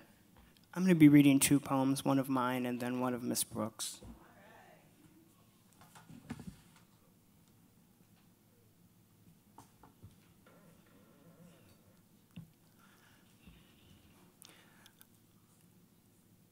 I like to come to this event because it reminds me upon whose shoulders I stand. Those writers like Langston, our Mayas, our Dunbars, and our Brooks. This poem begins with an epigraph. They don't expect you to be Indiana Jones or Superman. Imagine how that kind of pressure feels. So, as a black man, you may be beleaguered, but at least you're not Atlas carrying the weight of the world on your shoulders. Ishmael Reed, Ebony Magazine. I'd rather be Atlas. Just give me the globe and I'll show you one hell of a balancing act. Than to be burdened by the brutes who grew up down there, down south, pampered with pot soil and wrapped with ribbon, pink for the girls and blue for the boys. Shit was our soil. and our ribbons were rope. Tainted with 1 part hatred, 2 parts tradition, 1/3 sugar and spice, cut in anger and vice, placed out on the windowsill and so lovingly instructed to grow, damn it, grow. With never too much hatred, so their little mouths were kept begging for more. And so they grew up and into what they were meant to, which pretty much stank for us.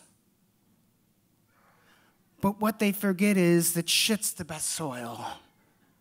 So now I'm all big and all strong and been waiting so long that I do believe, excuse me, Atlas, if you could move aside for a moment. I could carry the weight of the world on my shoulders. God knows I've carried about everything else. And could show you, will show you, brutes. Some nigh and maligning black male muscle, some earthquake groovin' cosmic shuffle, some wicked trippin' drive, some rappin' just for keeping time. So on the night the stars really gleam, got too close to the fro and the super sheen, you'll gaze up to a sky truly black when I do my mean so smooth and so keen, one hell of a balancing act.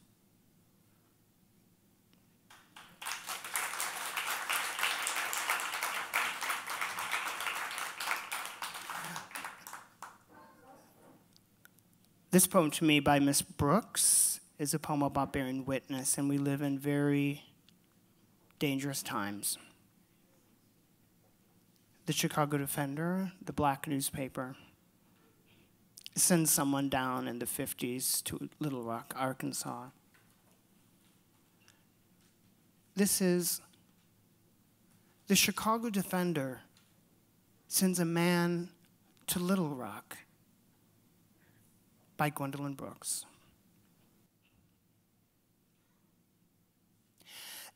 In Little Rock, the people hear babes and comb and part their hair and watch the wantads put repair to roof and latch.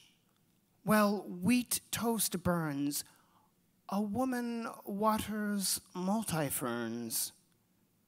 Time upholds or overturns the many tight and small concerns.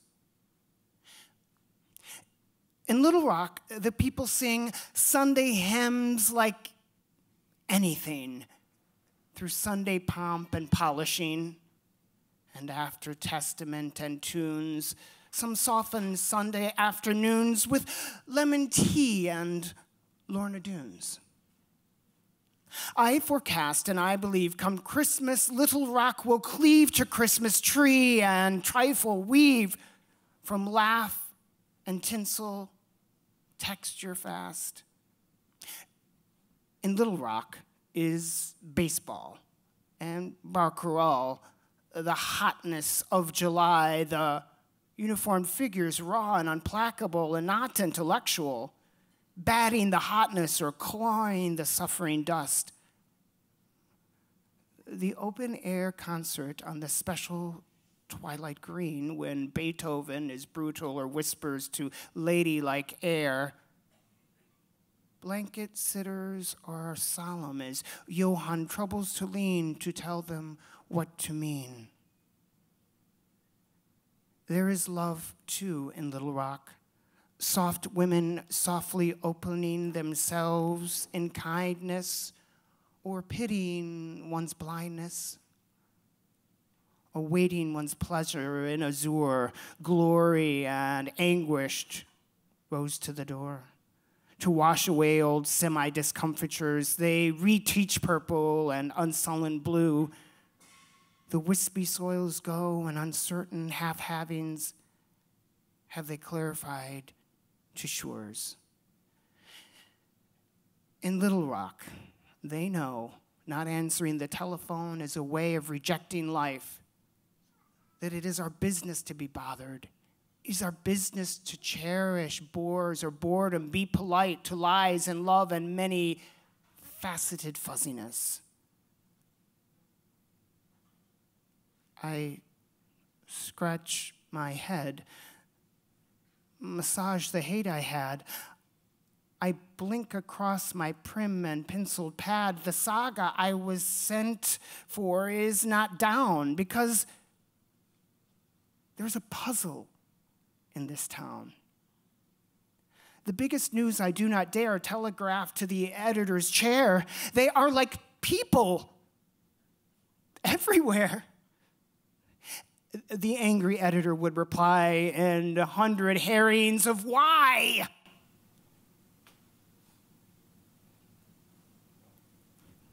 And true.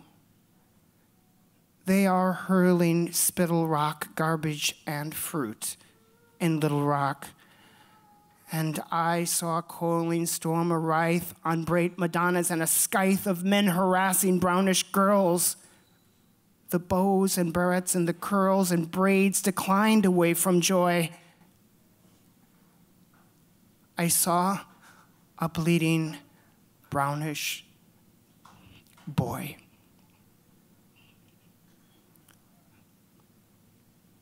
The lariat lynch wish I deplored. The loveliest lynching was our Lord.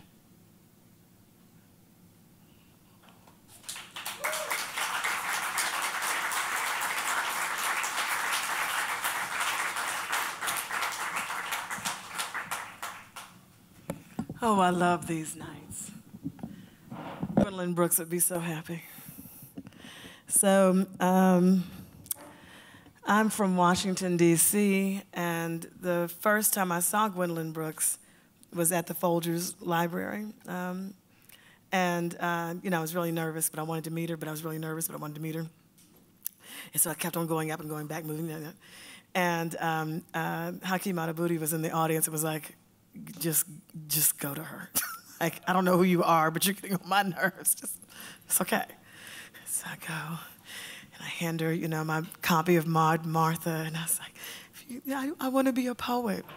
And she looked at me, and she said, as I had read earlier, she said, "You are." And I was like, oh, okay. Yes. And so at 21, I left engineering and became a poet. That might not have been what she meant, but that's what she did. And she's changed so many lives in so many ways just by, being her and stating what other people didn't want to know was fact. And I love her for that. So I guess y'all trying to figure out who made it to the finals, huh? Well, first, what we're going to do is give a huge old round of applause for all these poets.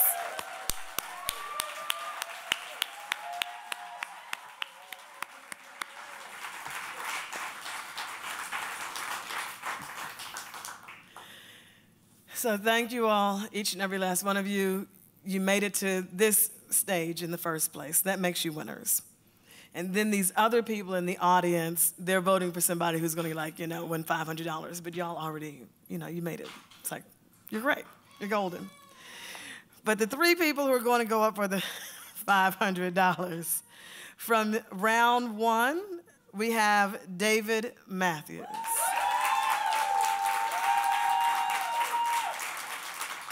From round two, we have Xenia Ruiz.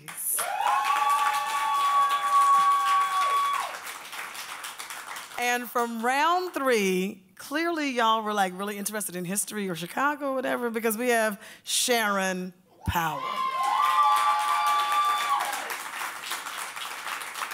I love the way this happened to work out. And I'm sorry, Andrea? Yes, ma'am. Which way are we going to do this? Who's going to go first? It is going to go in order? All righty. So just as I said it, David Powell, Xenia Ruiz. I'm sorry, David Matthews. I just think everybody won. Let's just give them all $500 each. Can we do that? No. They say we can't. I'm sorry. I know, but it's like that would be such an awesome thing. All righty, so here we go. David Matthews, Xenia Ruiz, and Chevin Powell. Thank you.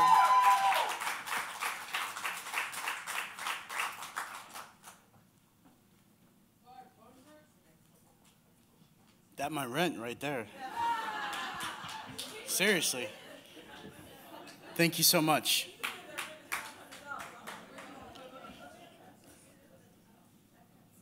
You know, the thing you have to know about this poem is Jesus fed people on the cheap with seafood, right? That's what inspired this. Chicago shrimp shacks. In the Chicago I'm from, working class folks cash Friday paychecks to treat themselves to deep fried shrimp from mom and pop shacks that used to be all over. Places with names like Vito and Nick's, Al's, Fat Johnny's. Back then, no one would say shit like, shrimp from shacks will bring my property value down. Everyone waited in long lines out the door like sacred communion to be full-fledged citizens of the democracy of Greece. We dipped those juicy, thick jumbo shrimps like classically trained painters in tangy cocktail sauce or hot sauce with zing, or mix cocktail sauce and hot dog sauce together. Back then, no one would say some shit like shrimp from shacks aren't gluten-free. It was a reward for getting by. That was big in the Chicago I'm from. The best shacks for us were in black Southside neighborhoods. Big, greasy brown bags for low prices. The greasier the bags, the better the shrimp. We would pull over like we got pulled over, and I would remember us waiting for my stepdad in our beat-up avocado station wagon with the bad muffler while something like Cheap Sunglasses played. Most of the time, we feared turning the engine off would strand us on the other side of town. Back then, no one would say shit like shrimp from shacks sounds seedy. My stepdad talked to the black guys behind the counter like he was talking himself out of a speeding ticket or giving a cleansing confession. Deep-fried shrimp and sauce was our transubstantiation. Some are still around like scattered buried treasure. I can find them like an old stray cat that knows which back porches to go to in between licked wounds. Thank you.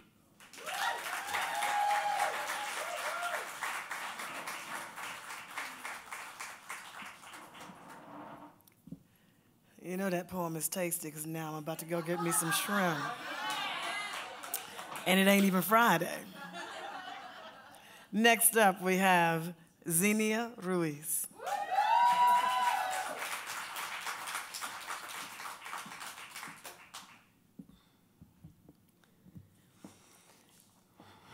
I too sing Chicago.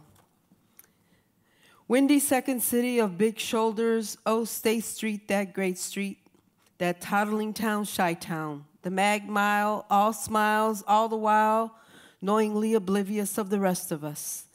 I am that child, the middle child, the problem child, the kinky-haired, bald-headed stepchild sent to his room without dinner when the invaders come calling.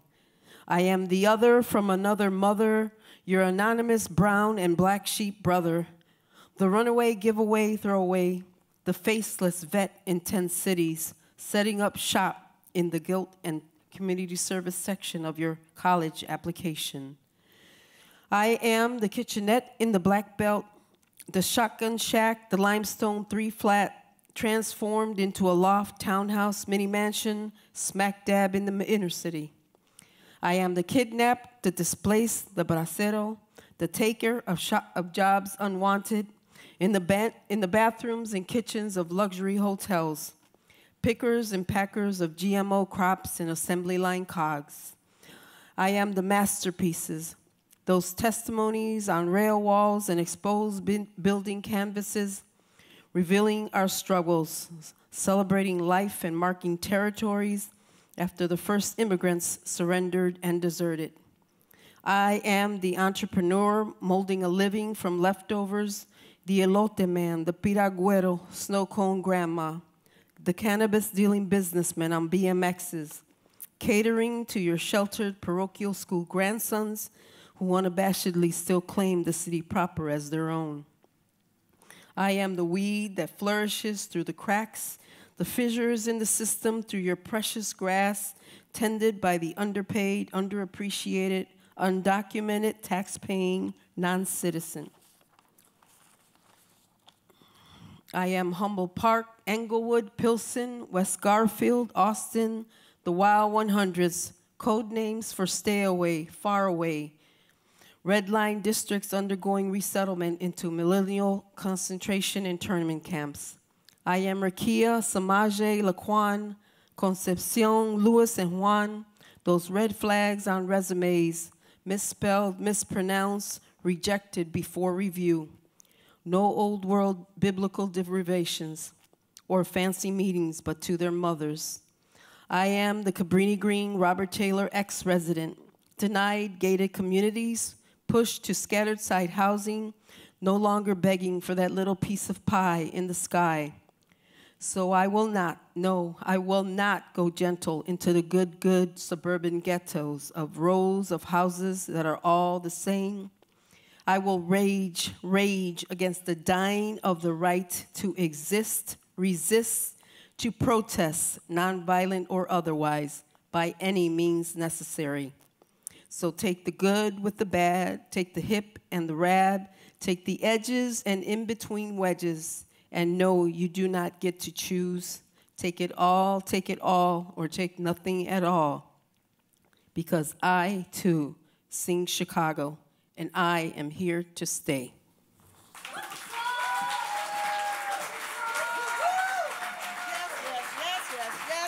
Yes. Man, what a night. Does everybody have a blank ballot where they can put their name down? Yes. All righty.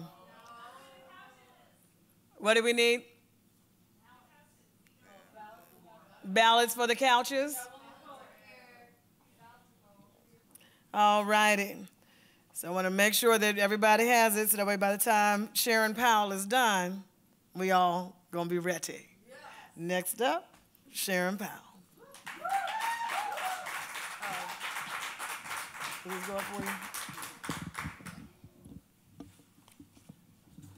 I just realized I tightened that really tight. Yes. All right, thank you. Glasses are so I can see you, you know. All right. American History X, not the movie. See, you keep getting this confused with an election. This is a way of life, people. You keep mixing this up with a 4-year moment when a smooth 400 is a more accurate accounting of this era. But you know Americans ain't so good with math. We just set Negroes free because we too lazy for fractions. You keep interchanging the words party and people like they are the same things. You go to a party. You throw a party. You can even join a party.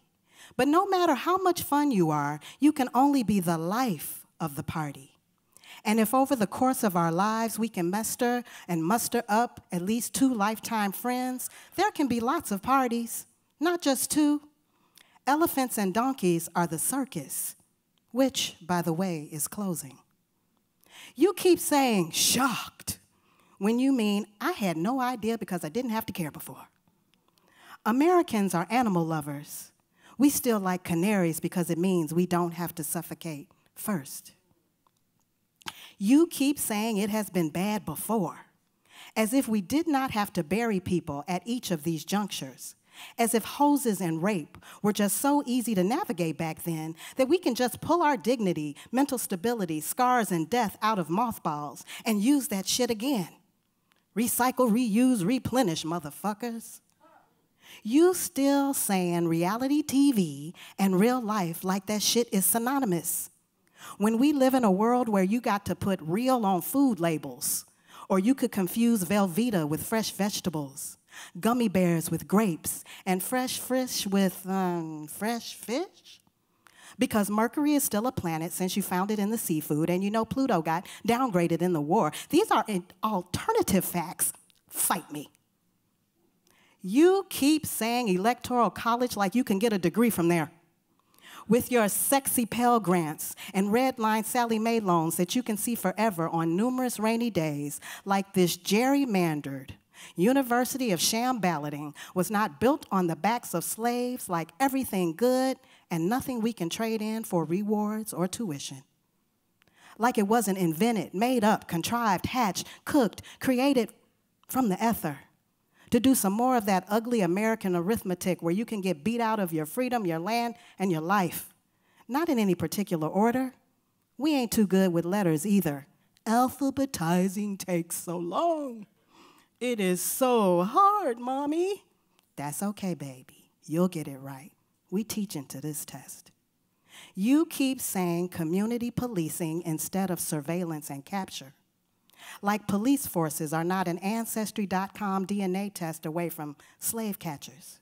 Like law and order ain't still a code, a whistle, a symbol, a stand-in for rounding up the them and not the us.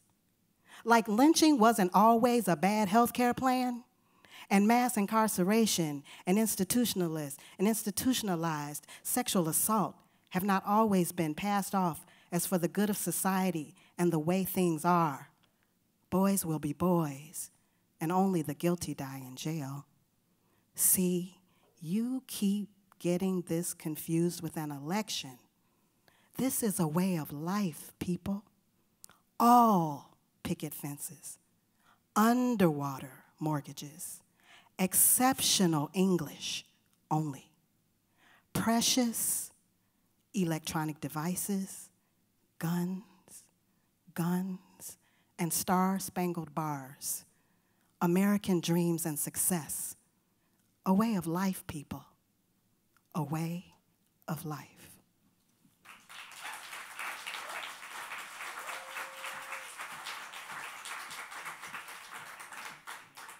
Woo woo! All righty, you all got to vote. Luckily, I don't because I couldn't because I love them all. So here's what I'm really, really loving. The Guild Complex was started 30 years ago as a bookstore. And so what it was is that you could get your professor's books out of this bookstore. Like if you went to UIC, you went whatever, they had all of them. But it was also called the Guild Complex because we also had like a lot of union folks. Working class Chicago came out, and they were readers, and they were writers. And so we also developed a performance space, and we developed, we had a wonderful calendar of events, and you'd come on out and hang out down at the old Chopin Theater. And it was this amazing working class, yet very erudite, right, wonderful place where you could also mix with all those working class professors. This is a night to me where I felt like that literature came back so wonderfully well. Mark Turcott, are you still in the audience? Can you come and tell us about your first night winning the Gwendolyn Brooks Award? And then Michael Pullican, you know I need that story that I always need every year. This is once a year I hear this story because it makes me like quite joyful. And so I'm hosting and I get to do what I want. But then after that, we're going to do a group performance of We Real Cool. And so if you want to, you can look it up on your phone and we can do it together. But if not, I'm still going to feed you the words because I know it and I love it. This here is the first winner of the Gwendolyn Brooks Open Mic Award, Mike Turcott. Every year, because you know you make me happy. Hello, everybody. Sorry I'm so fat and ugly. I'm just saying. I know I am. And I was back then, too. Just for the record, it was 1993. 93. It was June. There were 88 people that showed up to read. 88. Like and they cut it off. They cut it off at 88. It was at the old hot house on Milwaukee Avenue in what used to be amazing Wicker Park. So I was number 13 on the list. And people just read. Some people like posed like pelicans and made, like pretended they were the sun and shit like that. And Ms. Brooks sat and listened to it all very politely and nicely. And at the end of the night, after everybody read, they ran down the street to the quick copy or whatever it was and printed out all the 88 names on a sheet of paper and numbered them, and then at the end of the night handed the paper out to everybody, and everybody got to vote for one person. And I was lucky enough to win that night. Ms. Brooks pulled a little envelope out of her. Someone said last year or something this was a check. She did not give me a check. She gave me 5 $100 bills in a little envelope. And it was amazing. And Ms. Brooks was very nice to me after that. And I owe her tremendous gratitude, not only for her work and her poetry, but for her person. She was a lion of a person. And it makes me sad every time I ask a room full of 20-somethings if they know who Gwendolyn Brooks is, and they say, no. It breaks my heart, especially here in this city. You know, so we got to do something about that. Anyway, congratulations to everybody. You all won. I voted for all of you. And thanks so much. Mike, you going to tell that fun story? Thanks, everybody. So Mike was a board member. Are you still a board member? Yes, board member for the Guild Complex. One of the first people I met when I came to this city, because I actually came to the city to work at the Guild Complex. I moved in the middle of the night from Boston, which is exactly what you're supposed to do if you find yourself living in Boston too long. You gotta tell the story. So I've been with the Guild Complex. The Guild Complex has helped develop me as a writer and also as a person that's part of the community here in Chicago, part of the writing community, part of the loving of words community. Back in, Mark, I don't know what year it was a couple of years after you won, I entered the Gwendolyn Brooks Open Mic Awards. So I'm sitting there, the hot house was pitch black. Ms. Brooks and Nora, her daughter, and somebody else, maybe it was you, Cynthia, that was sitting through the whole thing. They never went to the bathroom. It was like 3.5 hours. It was crazy. So I'm sitting there. They call my name. I come up. I read my poem, and then I sit down. So I'm listening to the next poet, and I'm just kind of calming down from having been on the stage. Somebody taps me on the shoulder, hands me a note, and says, "This is from Mrs. Brooks." You know, I did not win the contest that night, but the kind of encouragement that I got from her, from my work, for somebody, a brand new poet, it was a lot more than that $500 could have been. I opened the note and it said, "You are unique and splendid." It is on my wall above my writing desk today. And it continues to be an inspiration. She continues to be an inspiration. And I love that her legacy continues the way it does through the Gwendolyn Brooks Open Mic Awards. Thanks.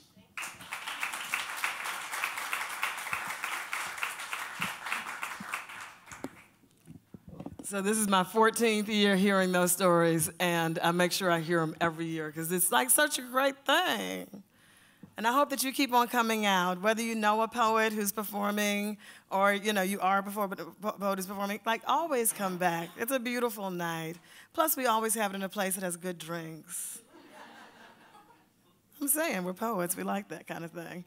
Again, like I said, I'll be at the back of the bar when this whole thing is over. You can join me for a drink if you want. So here we go. I would like to have all of the poets of the evening come on up to the stage.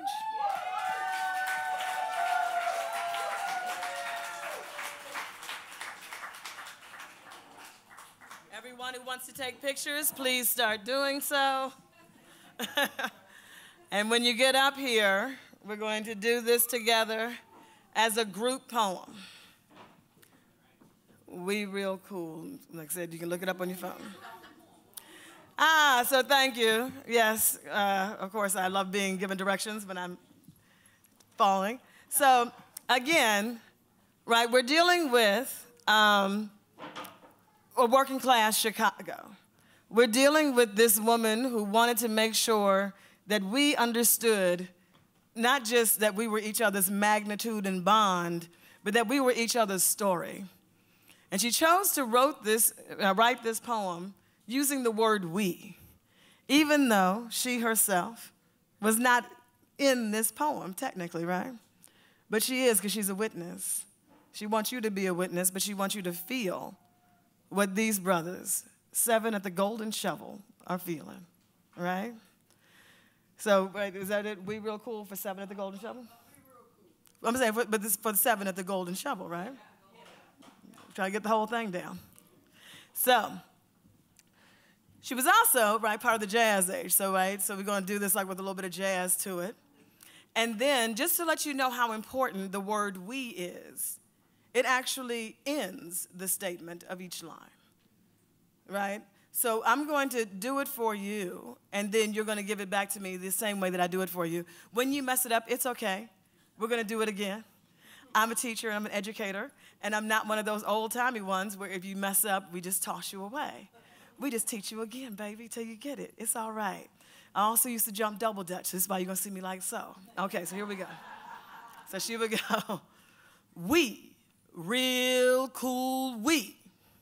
Now, here we go. We. Real cool we.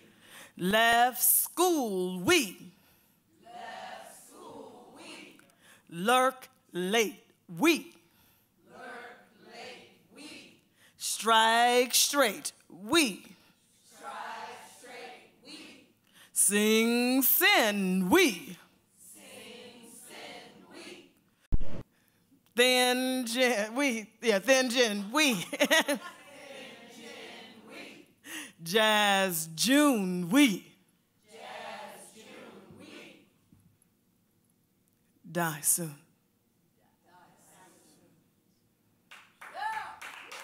Y'all did a great job.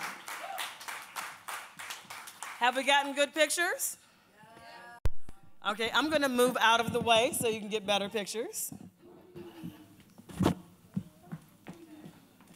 Oh, wait a minute, excuse me, honeys, wait a minute. No. You know you're tall and you know you're short. Move it around. We want to see everyone. Come on into the light, move it up. Up, come on. Move it up, we have to get into the light. I love you all dearly. Come on up, a little bit more. Come on in, up, further. How about right here? Right here, right here. I need the light to be able to shine. Okay, can everybody see the person they want to take a picture of? No. Okay, you don't have to squish in. Move out a little bit more this way. Over this way, right. Move over this way. There we go, so we're not squished. We want everybody to have a light. Move in, there we go. Okay, do we need anybody to move to the side or whatever? Let show what we need. I'm sorry, honey, I didn't mean to get you a picture. How's that? Are we doing good now? Yeah. Okay, I'll get in the picture too. How about that, honey? Nora Brooks Blakely, come on up here. Always dressed wonderfully well. Let's anchor. You want to get on the other side over there so we can anchor? This is the lady, honey, with the money. All right. It's not on my money, so don't. All right.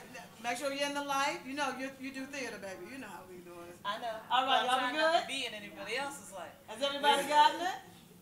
Are y'all interested in knowing who the winner is? Yes! They are. All righty. Nora, do you have it in your hand? Do we know? I'm going to stay up there, y'all. Okay. Exactly. That's not a mic, son. No. Okay, is there something I want to say first? All right. So this won't be long because I know you all want to know who won. So, but just very quickly, a couple of things. First of all, it is really exciting about today because this happens to also be the 80th anniversary of my parents getting married. So September 17th, 1939. And if anybody's doing subtraction, I have a much older brother. Okay. Also, I wanted to say, Tony said that she was going to do like she wanted to do up here. I just want to do one shameless plug, but it speaks to what people were saying, especially Mark, and that is about groups of people who say, no, I've never heard of Gwendolyn Brooks. And so for the people in here, please check GwendolynBrooks.net, which is Brooks for Mission's website, and also know that in the next couple of weeks, we will be selling from there this. And this, we hope, is the answer part to Mark's dilemma, and that is graphic Gwendolyn, because what we are now doing is taking individual poems of hers and turning them into a comic book format. So check us out on GwendolynBooks.net. This is A Song in the Front Yard. And so this is the introductory issue. And also on GwendolynBrooks.net or on our Facebook, you'll also be able, if there are poems that you particularly like and would like to have considered for the first 5 issues that we're going to do February through June, you can put your vote in. So let us know, because we're in the final stages of that, and we still want to hear from people. So that being said, a quote from Mama, of course, and that is, first of all, to whoever this official winner is, I did not peek. So I don't know either. So whoever the official winner is, and to all of the unofficial winners as well, this, as people have said before today, keep writing. And the quote from Mama is from Annie Allen, where in Womanhood 2, where she says, "But his legions are legion, but reaching is his rule." So.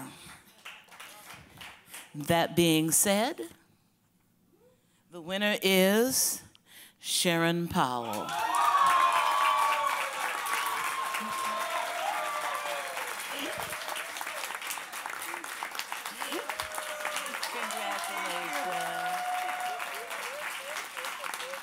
Congratulations. So I'm sure, does she get to say something?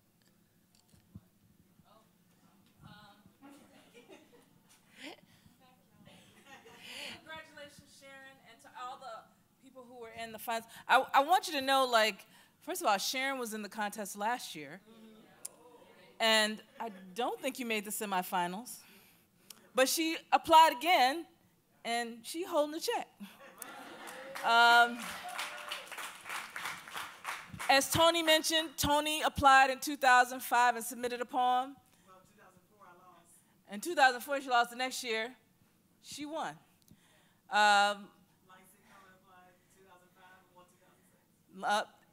Timothy Ray was a semifinalist in 2015, and so I encourage all of you, because I have to tell you, you guys are really good.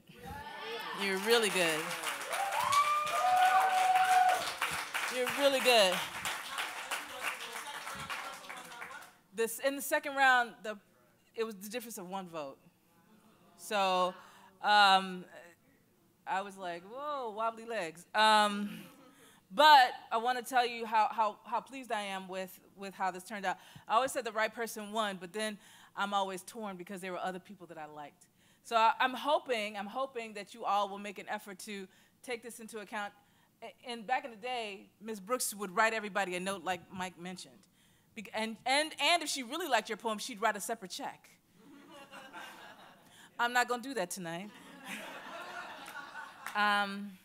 But in the tradition of, this is the 26th annual Gwendolyn Brooks Open Mic Awards.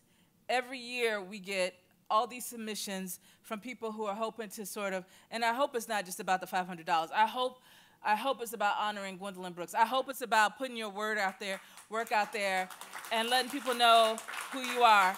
This is a stepping stone to whatever happens next. So I want to say congratulations. And on the Guild front, this is 26 years old. The Guild is 30 years old. And as Tony mentioned, we started, it was a part of Guild Books, a bookstore on Lincoln Avenue, which is now a nail salon, which I think has just gotten torn down and is now going to be a condo. Go figure. And 30 years later, we're still trucking along. Mark Turcott, when he won his award, $500, and it's been $500. Now, think about it. In 1993, $500 was a lot of money. In a few days, $500 may not fill your tank. But you know, one of the great things, Mark Turcott has always stayed active with the Guild. So even though he was the first winner 25, 26 years later, he still shows up to these events, and I have to say thank you. Not only does he still show up to these events, he's still a contributor to the Guild, not just with his time, encouraging his students, but also he continues to make donations and gives back to the Guild. So Sharon, we expect to get some money back at some point. 20% like the Bible say? No, I'm just kidding. Tithe, that's poetry tithe, yeah, poetry tithe. And that's a long way from the $5 you win at the Green Mill on Sunday nights. There's a lot of macaroni and cheese. You can go to Aldi's and have a field day. But again, so I encourage you all to stick with the Guild. And more than anything else, you're part of our family now. As the semifinalists, you'll always be associated with the Guild. There are people who still put it on their resume. I know a Pulitzer Prize winner who still has Guild Literary Complex on his resume. So again, you're part of our family. So I hope to see you all again, and maybe again, and maybe again. And I appreciate this. I want you to take a look at this, because one of the other things that's really great, and Alice, oh, there she is. Look at the diversity on this stage.